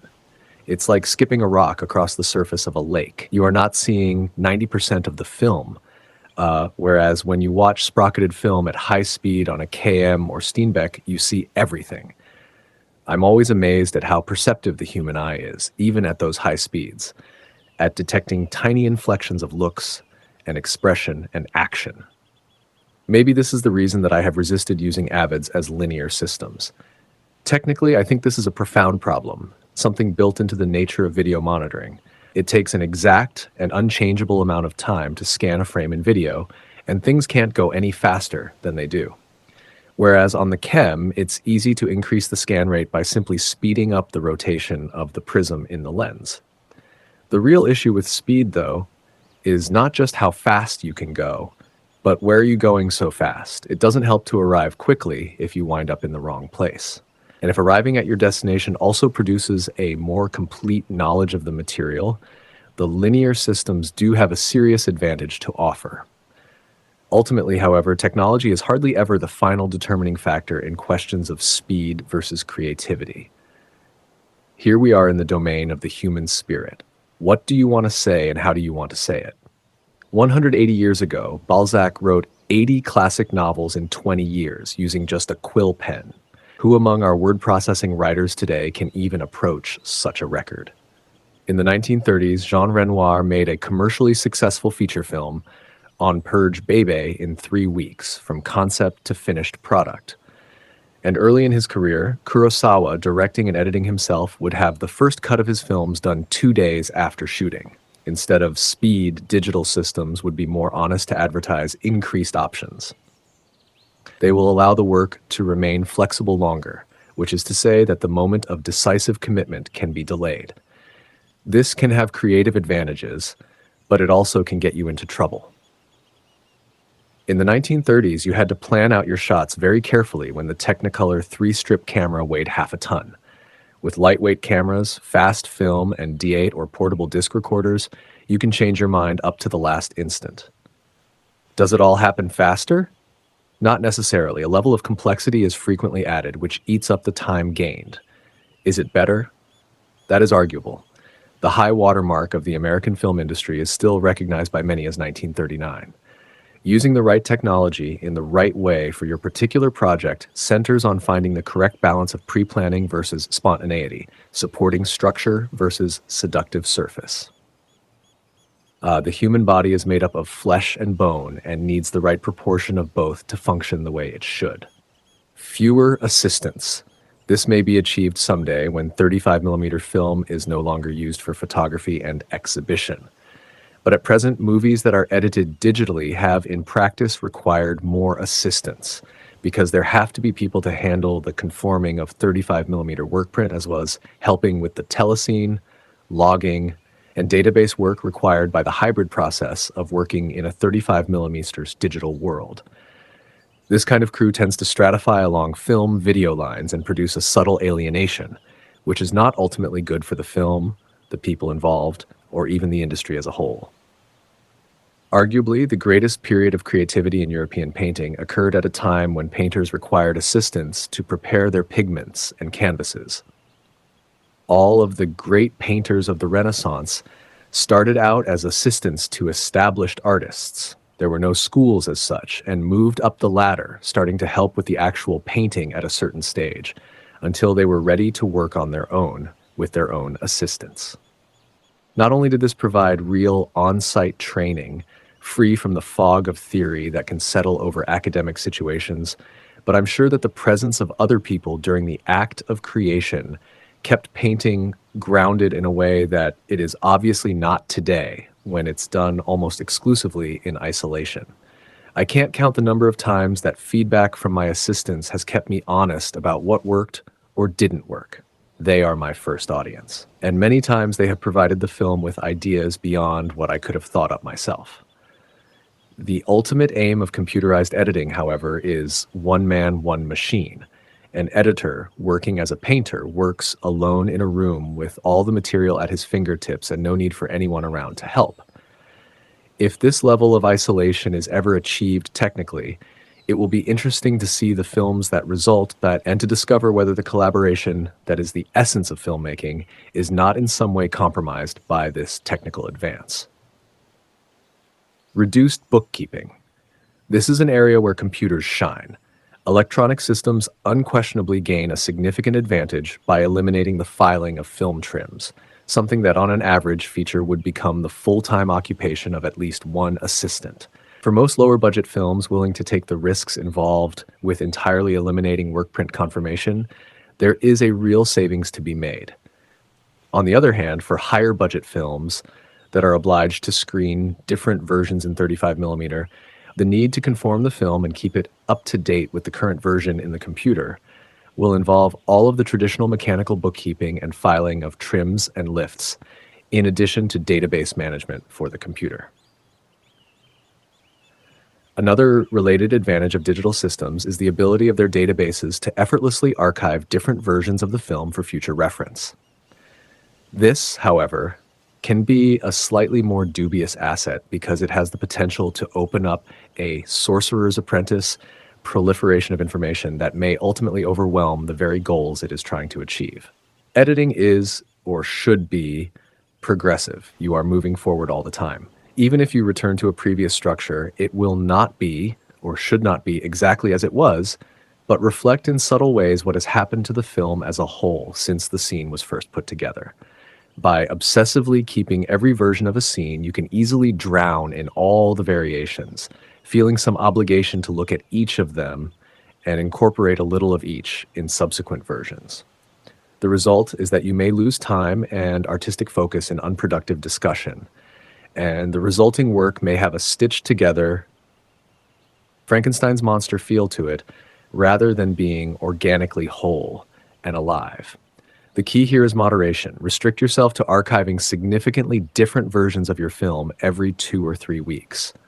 Note that this archiving is different from the routine backing up of your work, which is an invisible background process that should be done on a daily basis in case of computer failure. No rewinding. With random access systems, no time is lost going back to the head of a sequence once you have arrived at the end. This is another advantage that has a shadow side since, as we discussed earlier, digital systems subtract information at higher than normal speeds.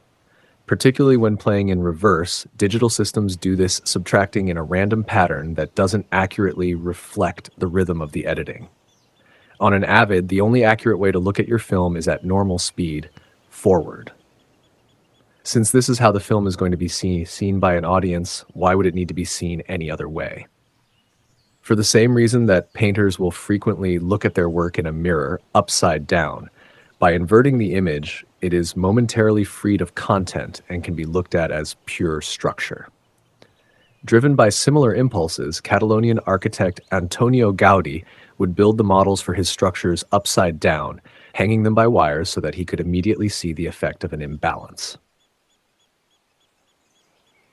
In the course of assembling a sequence on the KM, I would naturally and frequently fast rewind the 35mm film while it was still threaded through the prism, something in the pure alternation of shapes and colors seen out of the corner of my eye at high-speed reverse, told me something about the structure of the material that I couldn't have learned by looking at it straight on at normal speed forward. But until I saw that true backwardness had disappeared from digital editing, I didn't really appreciate the unique virtues of reviewing while rewinding. You don't appreciate these kinds of things until they're gone. Easier access. On the face of it, this should be a good thing, and easier access participates in the general drift of technological innovation over the last 40 years. Consumers of electronic hardware can now purchase devices that were closely guarded professional secrets as little as 10 years ago. This has been particularly true in sound. The average car stereo system of the 1990s produced better sound than the most advanced recording studio of the 1950s. Computer customers today can buy relatively inexpensive editorial systems for their digital home videos that professionals would have envied 10 years ago. The hard truth, though, is that easier access does not automatically make for better results. The accompanying sense that anyone can do it can easily produce a broth spoiled by too many cooks. All of us today are able to walk into an art store and buy inexpensive pigments and supplies that the Renaissance painters would have paid fortunes for. And yet, do any of us paint on their level today? On a more political note, once a film's work print is digitized, only a few hours' work is needed to create an exact clone and establish another editing setup under the control of someone other than the director. In the days of mechanical editing, this would have been far too costly and time-consuming and public an option to even be contemplated.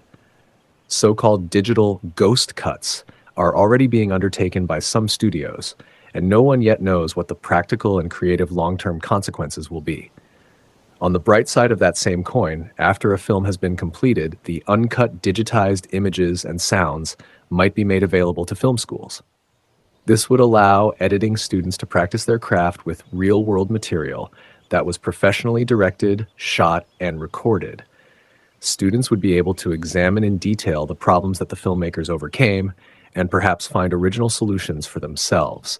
They would then be able to compare their work to the professionally finished product. A more civilized working environment. Many years ago, I saw an advertisement for an interior decorating firm that showed a split-level Park Avenue apartment featuring a beautiful Steinway grand placed in the foreground. The text underneath asked us to think of the music that Beethoven could have written if he had lived here. The physicality of the moviola would have certainly repelled the designers of that ad, and they would have applauded the look of the computer editing suite in comparison. But is physicality really a bad thing? What kind of music would Beethoven have written in that apartment? And what would those interior decorators have thought of Rodin's sculpture studio? The most that can be said of the creative working environment is that it is probably a question of balance, like many things. Comfortable but not too comfortable. Organized but not too organized. A film's editing room can be a place of considerable creative and political tension. And one of the mechanical system's hidden virtues is that their very physicality required you to move around a lot, certainly in comparison to working on a computer in front of a video screen. This could serve as a natural and unconscious means of releasing that tension. Although the flatbed systems are more physical than the computer, they in turn require less physical movement than the moviola. When I first started using a Steenbeck, I developed what I called Steenbeck neck, a tension in the upper shoulders that came from sitting at the Steenbeck and only having to move my fingers and wrists to edit. To combat this, I raised my chem and now my avid 15 inches higher than normal so that I work standing up as I had done with the moviola. I can sit whenever I want, I have an architect's chair, but most of the time, and especially at the decisive moment of making a cut, I will always be on my feet. I want to be able to stand and react as quickly as possible, like a gunslinger, and having your whole body engaged in the process helps immeasurably. Digital editing faster? Faster? One of the most frequently asked questions about digital editing is, are movies getting faster? Do films have more quick cuts simply because it's digital and they can be cut faster? Well, That's true as far as it goes. It's easier to cut quickly on digital machines because you have random access and don't have to make all those physical splices and file away all those trims. But as a general trend over the last 50 years, the editing pace of films has been increasing. This is probably due to the influence of television commercials, which have accustomed us to a visual shorthand that was developed to pack more information into expensive time slots and to attract and hold the eye in an environment, the home, where there is much competition for that attention. Sunset Boulevard, 1950, for instance, has a rate of 85 cuts in the first 20 minutes, which is typical for its time and about half of today's average. The opening 20 minutes of The Sixth Sense, 1999, has exactly double that number of cuts, 170. And the final 20 minutes of Fight Club, 1999, has more than double again, 375. However, there are exceptions to this historical trend. The Third Man, made in 1949, has a beautifully effective, rapid style of 225 cuts in the first 20 minutes. That pace is right for Third Man, which is scripted and directed to accommodate and exploit such brio. Compare the words per minute rate of narration for Sunset with the rapid-fire narration for Third Man, just as certain pieces of music are written and orchestrated to be played quickly. There is no right or wrong speed, obviously. Problems arise when you have something that was written largo played prestissimo, or vice versa. What was implicit in the question about quick cutting was the feeling that maybe films were now too quickly cut, and that perhaps some blame could be laid at the door of digital editing. I have heard directors say that they were disappointed when they finally saw their digitally edited films projected on a big screen. They felt that the editing now seemed choppy, though it had seemed fine on the television monitor. These directors had to go back, undo everything, and start again. They felt betrayed and blamed it somehow on digital. The editor has some immediate control over two perceptual issues in the editing room: the amount of detail that is visible in the image and the size of the image itself. Both of these can affect the rhythm of the film. Detail is an issue particularly relevant to digital editing because the film has to be digitally compressed to get it to fit economically on the hard drive of the computer, and this can significantly reduce the amount of visual information in any frame. As a result, there may be so little detail that the eye can absorb all of it very quickly, leading the careless editor to cut sooner than if he had been looking at the fully detailed film image. When the 35mm film is conformed and projected, however, that latent richness suddenly blossoms, and the eye now feels that the images are following each other too quickly to fully absorb all that is there, hence the choppiness that the directors complained about. What steps can be taken to avoid this problem? First, be aware that image detail and pace are intimately related. Second, digitize at the highest resolution that your production can afford, so that you get the most detail possible on your screen. Third, print and screen 35mm work print dailies if your production can afford it. Once you've seen the detail in a shot, it's harder to forget later on. Fourth, conform the 35mm work print to the version in the computer as soon as possible. Keep it up to date regularly, and have 35mm screenings of your film as often as possible. I realize that for many low-budget films, it's unrealistic to be able to do all four, but your film will be better the more of them you can accomplish. As a consolation, the detail in digitized images has improved tremendously in the last 10 years. As long as computers' efficiency and speed keep increasing as they have, $1 today buys 400 times the storage capacity of 10 years ago, I expect this to disappear as an issue within a short time. Image size is an issue closely related to image detail, but is not unique to digital editing. How do you deal with the disparity between the small image in the cutting room on a Moviola, Chem, or Avid, and the huge image that will be shown in theaters? It is the difference between painting a miniature and a mural. With a small screen, your eye can easily take in everything at once, whereas on a big screen, it can only take in sections at a time. You tend to look at a small screen, but into a big screen. If you are looking at an image, taking it all in at once, your tendency will be to cut away to the next shot sooner. With a theatrical film, particularly one in which the audience is fully engaged, The screen is not a surface, it is a magic window, sort of a looking glass through which your whole body passes and becomes engaged in the action with the characters on the screen. If you really like a film, you're not aware that you are sitting in the cinema watching a movie. Your responses are very different than they would be with television. Television is a look-at medium, while cinema is a look-into medium. You can think of the television screen as a surface that the eye hits and then bounces back. The trick with electronic editing, of course, is that since you are watching television monitors, you must somehow convince yourself that these are cinematic screens. You must make look at become look into. One of the functions of music videos and commercials is to attract your attention and keep it. While watching television, you're usually looking at a small screen some distance away for a short period of time.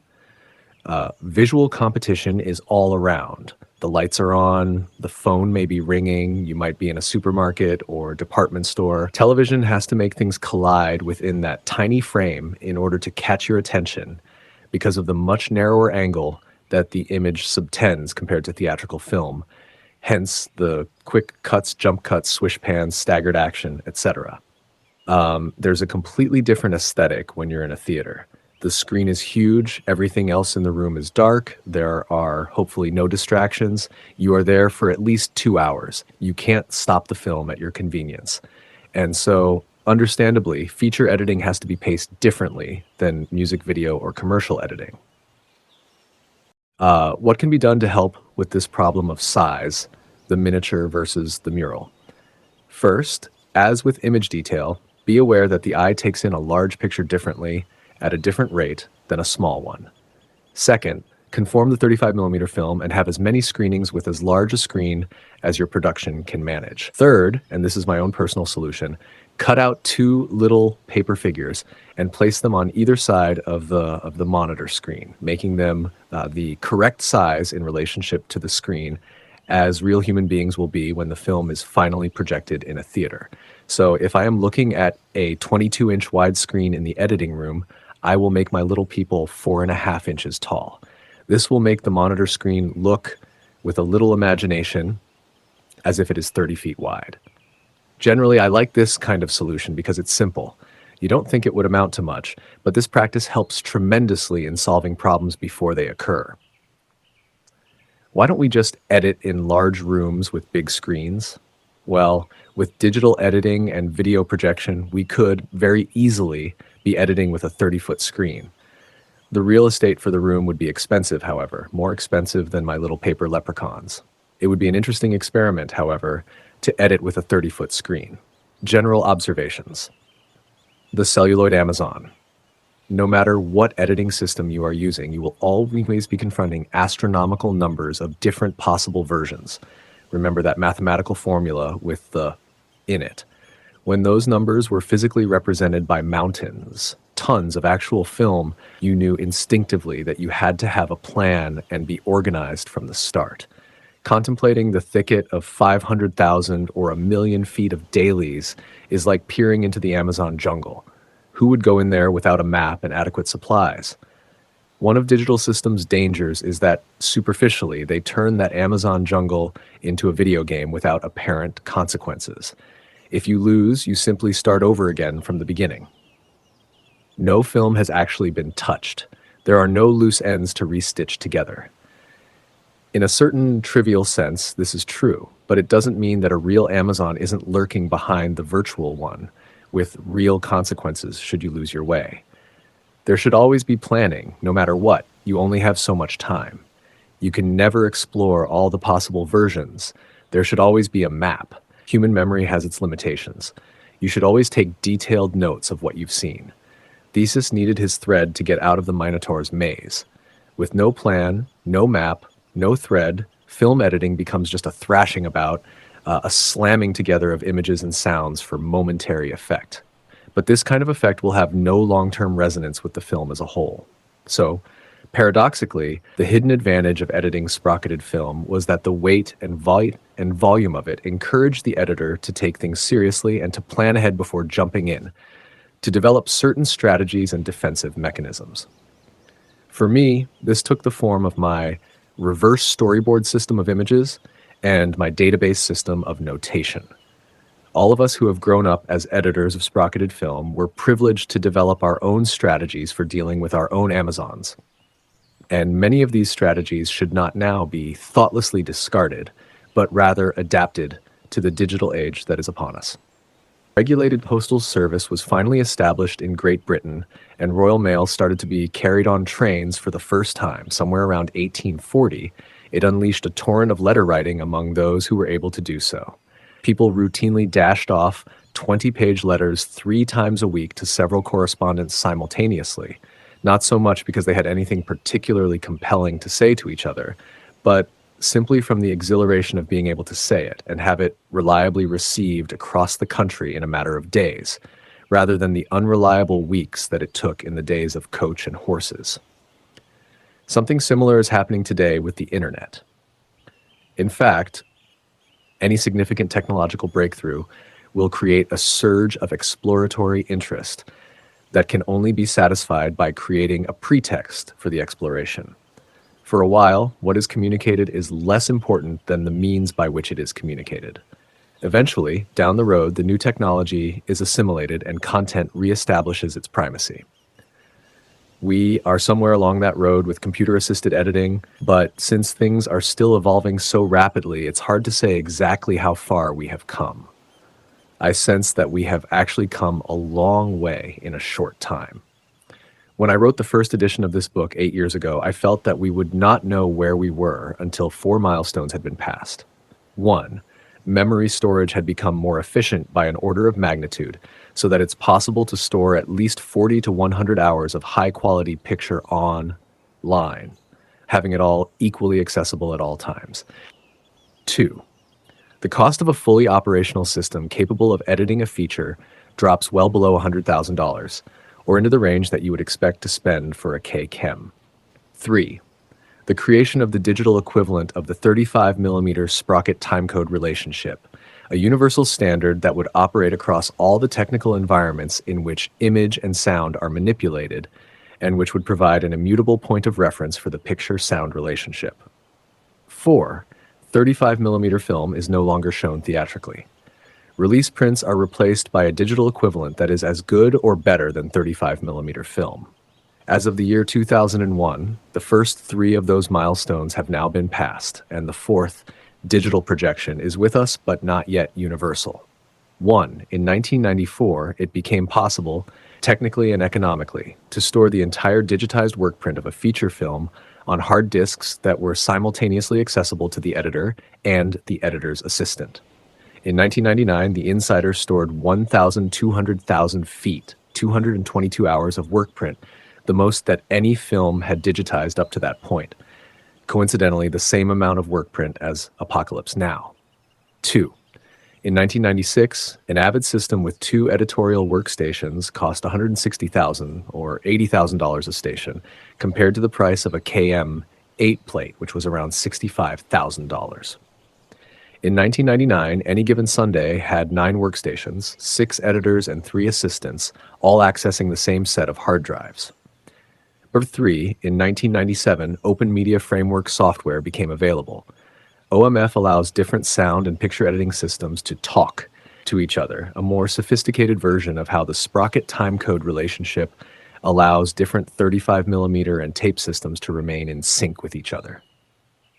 A functioning OMF meant that on the talented Mr. Ripley, the work that I did on the 8 soundtracks in my Avid was exported to the Pro Tools workstations that were being used by Pat Jackson and her dialogue editors. As a result, all of the sound cuts, overlaps, level changes, fades, and dissolves were reproduced exactly and applied to the sound in the hard drives of the Pro Tools systems, where they could be further refined. It is important to remember that, as with all computerized systems, the creative decisions about what to do with the sound are held in a separate place from the sound itself. Only the decisions are being exported from Avid to Pro Tools. The sound, uncut and unmanipulated, is present on the hard drives of both systems. Prior to OMF, the selected sound would have to be reloaded in real time, and then the sound editors would have to recreate all of the cuts, fades, dissolves, etc. that had been made in the Avid. In effect, they would have to reinvent the wheel that had already been created. Number 4. In 1999, Tarzan and Ideal Husband and Toy Story 2 were all exhibited in digital projection in selected theaters in the United States and Europe. The implications of this last development are perhaps the most profound of all. 35mm film has been the physical and metaphorical foundation upon which the whole superstructure of motion pictures has been built. Its eventual elimination and replacement by a powerful, flexible, but elusive string of digits raises technical and artistic questions that will take many years to resolve. The digital future. Sound editors have always thought in what I would call the vertical and horizontal dimensions at the same time. The sound editor naturally moves forward through the film in horizontal time. One sound follows another. But he also has to think vertically, which is to say, what sounds are happening at the same time. There might be, for example, the background sound of a freeway along with birds singing, a plane passing overhead, footsteps of pedestrians, etc.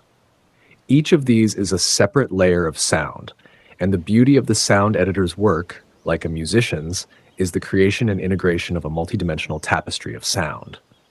Up until now, however, picture editors have thought almost exclusively in the horizontal direction. The question to be answered was simply, what's next? As you can tell from my math at the beginning, that's complicated enough. There are a tremendous number of options in the construction of a film. In the future, that number is going to become even more cosmic because film editors will have to start thinking vertically as well, which is to say, what can I edit within the frame? Optical effects work has become sophisticated and subtle, many times not even noticeable as an effect. This permits the director or editor to say, I don't really like that sky after all. Or I think this should be winter, so let's get rid of the leaves in this shot. In the near future, machines such as the Avid, which are good at manipulation in the sequential horizontal dimension, will fuse with special effects machines such as the Inferno, which are good at manipulation in the simultaneous vertical dimension. There will be some unforeseen consequences. Can one editor actually handle all this? Or will the work be divided between two crews, a vertical team and a horizontal team? In the old days, if you wanted to do a special effect, such as replacing the blue sky with another color, you had to use a special VistaVision or 70mm camera to get a large format negative so that the grain of multiple reprintings wouldn't show. Now, because of the accuracy of digital reproduction, none of that is an issue. A tremendous amount of time also used to be spent in shooting special effects. If somebody flew through the air, they were attached to cables. Consequently, the cameraman had to light the scene so that the cables would be as invisible as possible. Now, with digital effects, you make the cables big and brightly colored because they then become easier to see and digitally remove. The Holy Grail, of course, is an Avid Inferno editing effects machine that actually produces the final product, not just a sketch of the final product. To some extent, this has already been achieved in television, but not in features, where the resolution has to be correspondingly much higher for the big screen. While we are at it, here are several predictions that will probably materialize in the near future, if they haven't already by the time this book comes out. The end of magnetic film. Revolutionary in its own way, when it appeared around 1950, sprocketed magnetic sound film is already being displaced by removable drives running in sync with the projector. We used jazz drives on the talented Mr. Ripley. Each of these can be copied instantly and is capable of holding the information of 40 reels of magnetic film at a savings of more than 40:1. Direct feed from the camera. Some kind of beam splitter device that will allow a digital disc recording to be made alongside the 35mm film. This disc recording will be delivered to the editor immediately, rather than waiting for the film to be developed and synced, screened, telesigned, and digitized. This will be a temporary solution pending the development of all digital cameras and the elimination of film as a recording medium. Competition for the Avid. At the moment, the Avid system is by far the most frequently used professional system, followed by Lightworks, which has had a difficult few years recently. Serious threats to Avid's dominance, however, are now coming from very inexpensive, almost consumer-level systems. such as Apple's Final Cut Pro, Adobe Premiere, Edit DV, and Media 100. Final Cut Pro, for instance, is now commonly used for cable television features, yet its cost is 1/20th of an Avid system. Until recently, these systems were unable to provide a reliable interface with 35mm negative, and so their use was practically limited to motion pictures whose final format was video. Third-party software, however, such as FilmLogic, has been invented to fill this gap, and Apple has recently acquired Focal Point Systems, the developers of FilmLogic, so Apple seems intent on competing directly with Avid. It will be interesting to see Avid's response to these developments. The final product. The day will come when the editor is dealing with images of such resolution that they will be projectable in a theater. In effect, the output of the Avid will be the answer print. As I mentioned, this is already happening in television, and following Moore's law, processing speed per unit of currency doubles every 18 months. It's simply a matter of time before the hypothetical Avid Inferno, or some equivalent machine, is capable of real-time manipulation of images with a resolution of 4,000 lines, the equivalent of 35mm film. All of these projected developments point in roughly the same direction, toward an ever more integrated digital cinema. Early in this new millennium, we are still living in a hybrid world where sprocketed 35mm film plays an important role in production and exhibition, but I doubt that film will remain vital much longer. In some ways, the situation is similar to that of domestic lighting around the turn of the last century. In 1900, chandeliers were fitted for both gas and electricity. Electricity was new, it was exciting, it produced a brilliant light, what the French disapprovingly called a fleshless flame. But electricity was also expensive and not quite as dependable as it should have been. And so there would also be gas, romantic, dangerous, inefficient, fleshy, but familiar and dependable. For the moment, cinema is caught in a similar double chandelier phase, in which we have to deal with film as a sprocketed photographic material medium and with the electronic image as a digital rule immaterial medium. But just as surely as gaslight passed from our daily lives, sooner or later, so will 35mm film. What then are the technical and artistic implications of a completely digital cinema? Will it be its own kind of fleshless flame or something else? A difficult question because we are right in the middle of furious change, but perhaps something can be learned from similar situations in the development of other forms of art. In fact, Gesamtkunstkino, total art cinema. If only we could just stop that gentleman in the top hat coming out of the Metropolitan Opera. No. Him, the one with the fur collar. And ask about the performance of Tannhauser he has just attended. Perhaps, if he were agreeable, we could walk with him up Broadway and let the conversation go where it might, since this is December 1899, and one's thoughts are naturally turned toward the coming 20th century. What about the stunning production that he has just seen? Truly unbelievable. And perhaps a word about the future of opera, specifically Richard Wagner's concept of Gesamtkunstwerk, total artwork, the ultimate fusion of music, drama, and image. What wonders will audiences be seeing in 100 years' time? As he stops to consider this last question, one can't help but glance over his shoulder at the sight of dozens of people in the shop behind him, mostly men, mostly young, mostly immigrants, with their heads plunged into some kind of mechanism, hands cranking madly away in a kind of trance. By chance, we have stopped in front of an amusement arcade, and the men inside are operating kinetoscopes and watching images of young ladies disrobing over and over again before their very eyes. As our fur-collared friend is excitedly anticipating a century of high culture and operatic triumphs to make those of the 19th century pale in comparison, we, time travelers who know the truth, can't help suppressing a smile.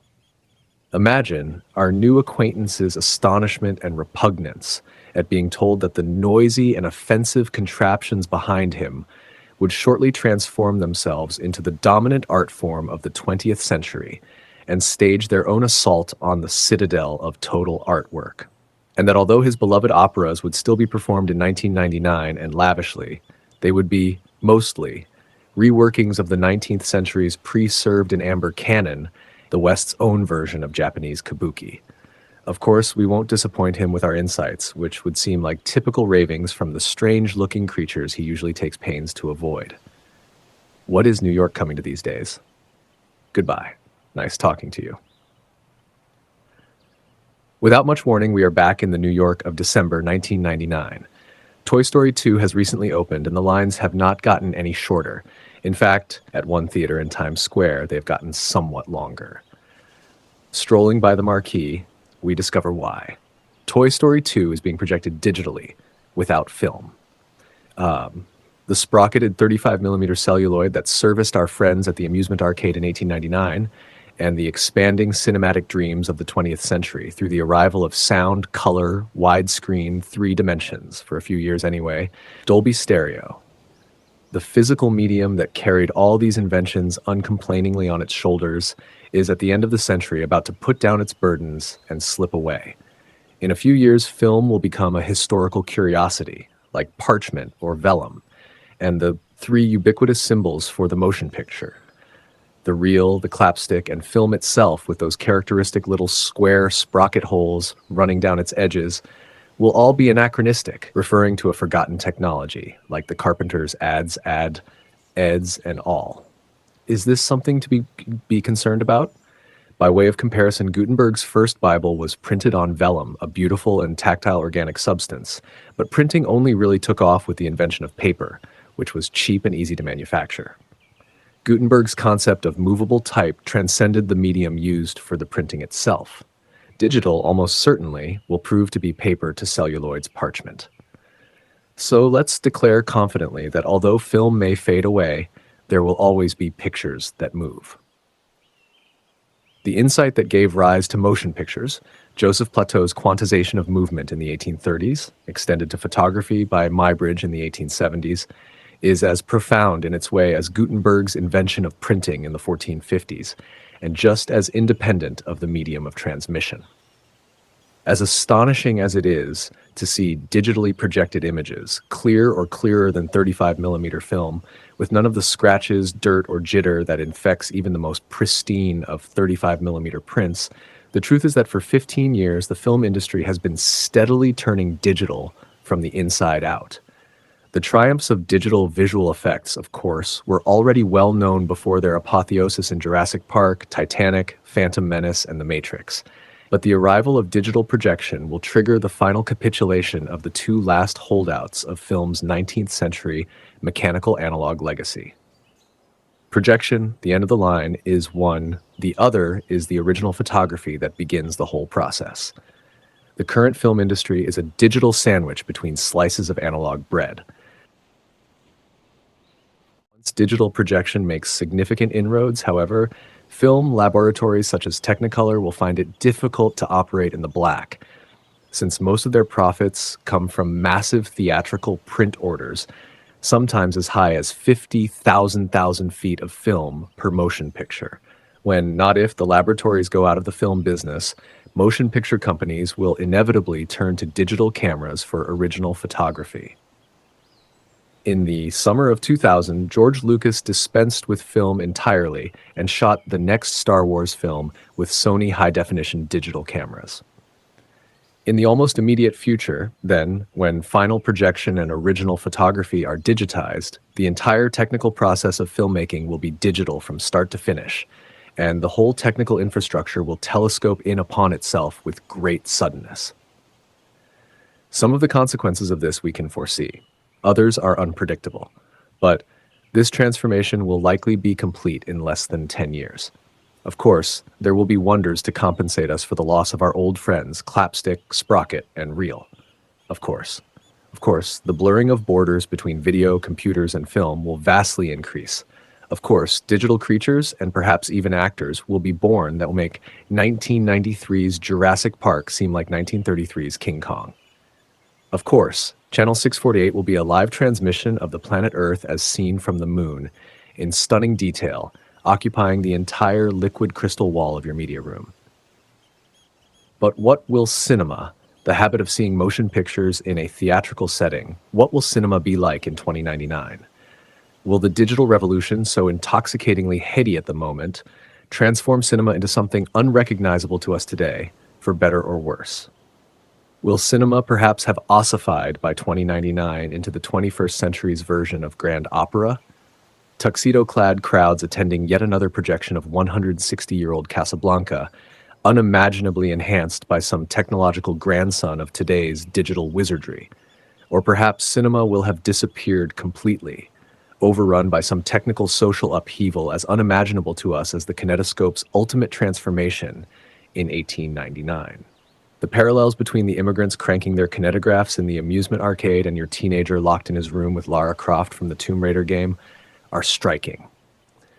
Of course, as soon as we pose these questions, we know it's silly even to attempt an answer. But it is December 1999, after all, the end of a millennium.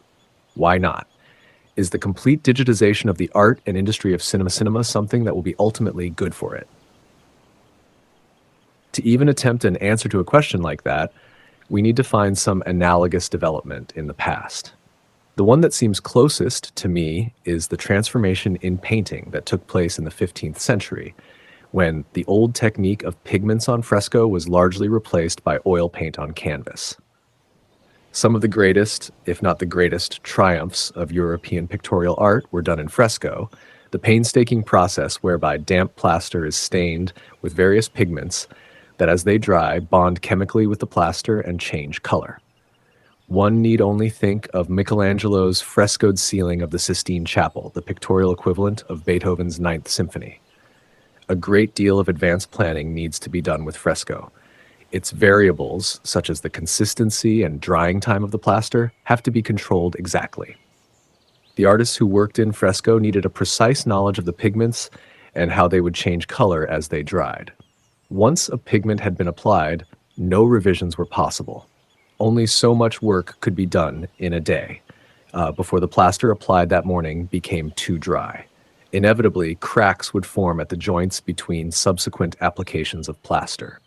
The arrangement of each day's subject matter had to be chosen carefully to minimize the damage from this unpredictable cracking.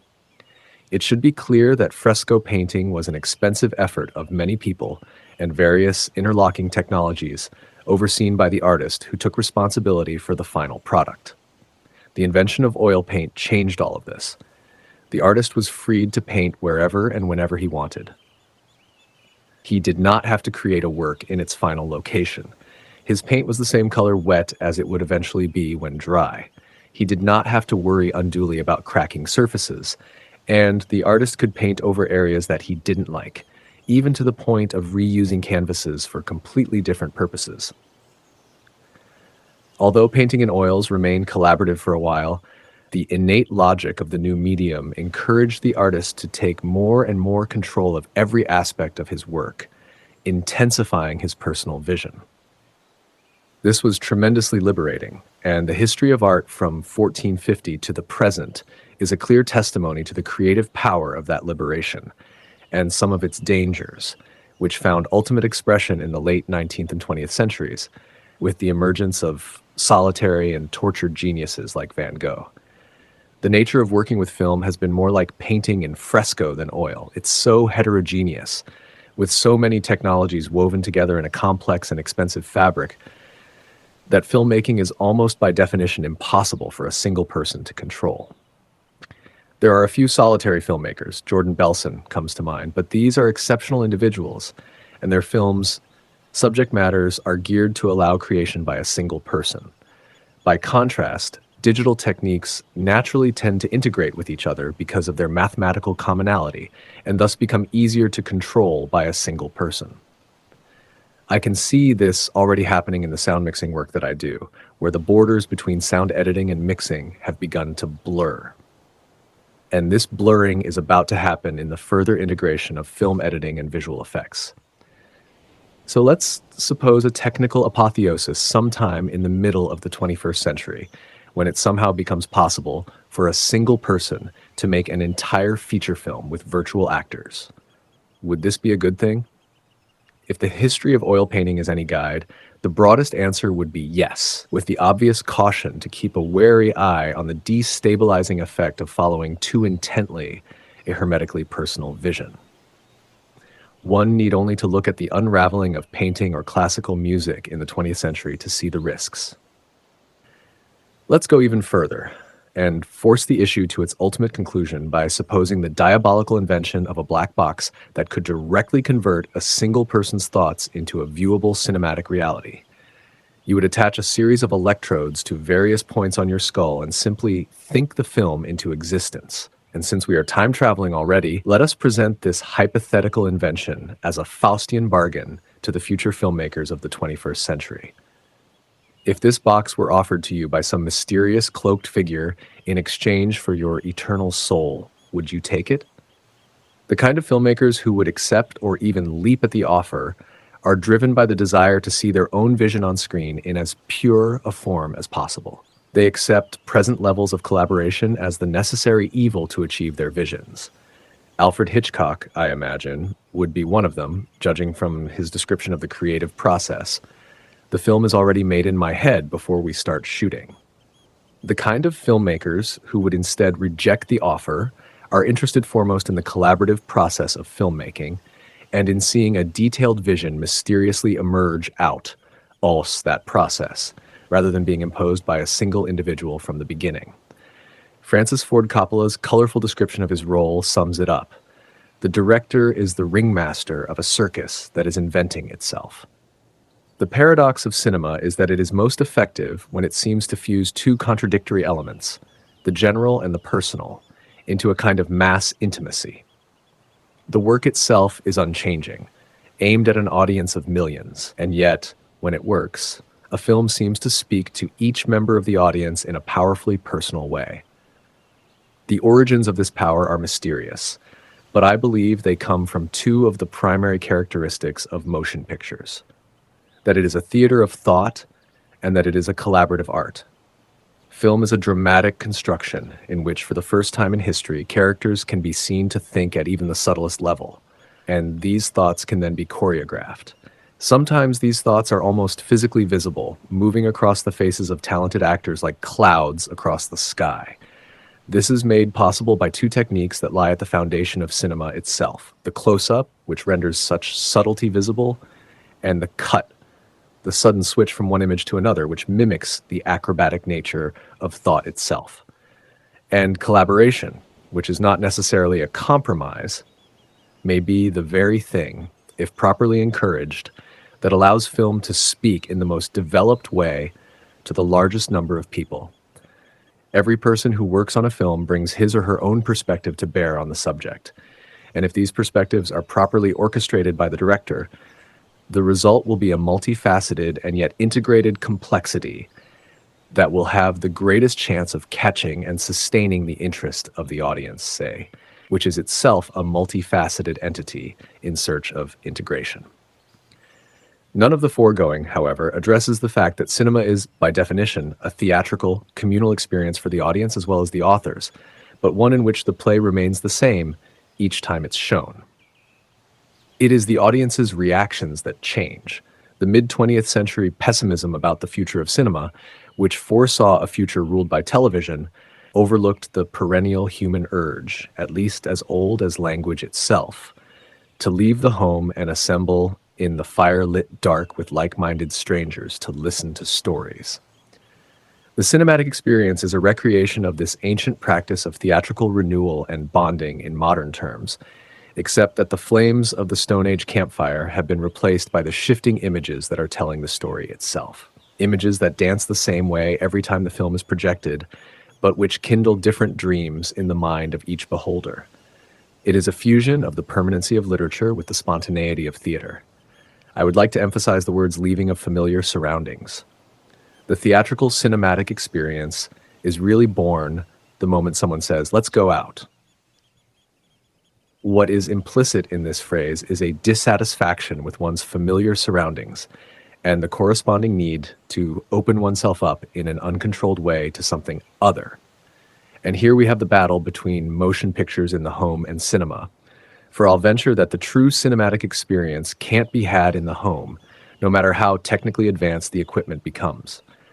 I am struck, for example, at how often someone tells me that they have seen a certain film in a theater and that they were impressed with the level of detail in picture and sound, something they never experienced when they saw the same film on video at home. Well, I have seen both the film and the video, and I have to say that by and large, the level of detail is comparable, if not exactly the same. What is definitely not the same, however, is the state of mind of the viewer. At home, you are king, and the television is your jester. If you're not amused, you take out the remote control and chop off his head. The framework of home viewing is familiarity. What is right is what fits with the routine, which implies a mindset that sees only what it wants or is prepared to see. Going out, however, involves some expense, inconvenience, and risk. Remember that you will be sitting in a dark room with as few as 6 or as many as 600 strangers, perhaps even more. No distractions, no way to stop the film once it starts, and it starts at a certain time whether or not you are there. This produces a mindset that is open to experience in a way that home viewing can never replicate. Most mysteriously important, however, are those 6 or 600 strangers sitting with you, whose muffled presence alters and magnifies the nature of what you see in an unquantifiable way. Let's say that the average age in the audience is 25 years. 600 times 25 equals 15,000 years of human experience assembled in that darkness, well over twice the length of recorded human history of hopes, dreams, disappointments, exultation, tragedy. All focused on the same series of images and sounds, all brought there by the urge, however inchoate, to open up and experience as intensely as possible something beyond their ordinary lives. The new century has recently turned. The digital revolution has not swept the field, yet anyway. And when it does, it will be many years before Mephistopheles arrives with his electrode-studded black box. There will be collaboration in motion pictures, grudging or not, for many years to come. But it seems that if we are looking out for the shadow that digital might cast, we might look in the direction of anything that encourages a solitary, monolithic vision and discourages developed complexity, both at the beginning, in the production of film, and at the end, in its theatrical enjoyment. And since I'm here to draw conclusions, I'll come down on the affirmative side and say that cinema will be with us 100 years from now. Different, of course, but still cinema. Its persistence will be fueled by the unchanging human need for stories in the dark, and its evolution will be sparked by the technical revolutions now getting underway. We are perhaps now where painting was in 1499, so we have a few good centuries ahead of us, if we are careful. Beyond that, who knows? Let's meet again in 2099 and have another look around. Now let's get to know about this incredible writer of this book, who is an excellent editor. Walter Murch has been honored by both British and American Motion Picture Academies for his picture editing and sound mixing. In 1997, Murch received an unprecedented double Oscar for both film editing and sound mixing on The English Patient, 1996, Dyer A. Minghella, as well as the British Academy Award for Best Editing. 17 years earlier, he received an Oscar for Best Sound for Apocalypse Now, 1979, Dyer F. Coppola, as well as British and American Academy nominations for his picture editing on the same film.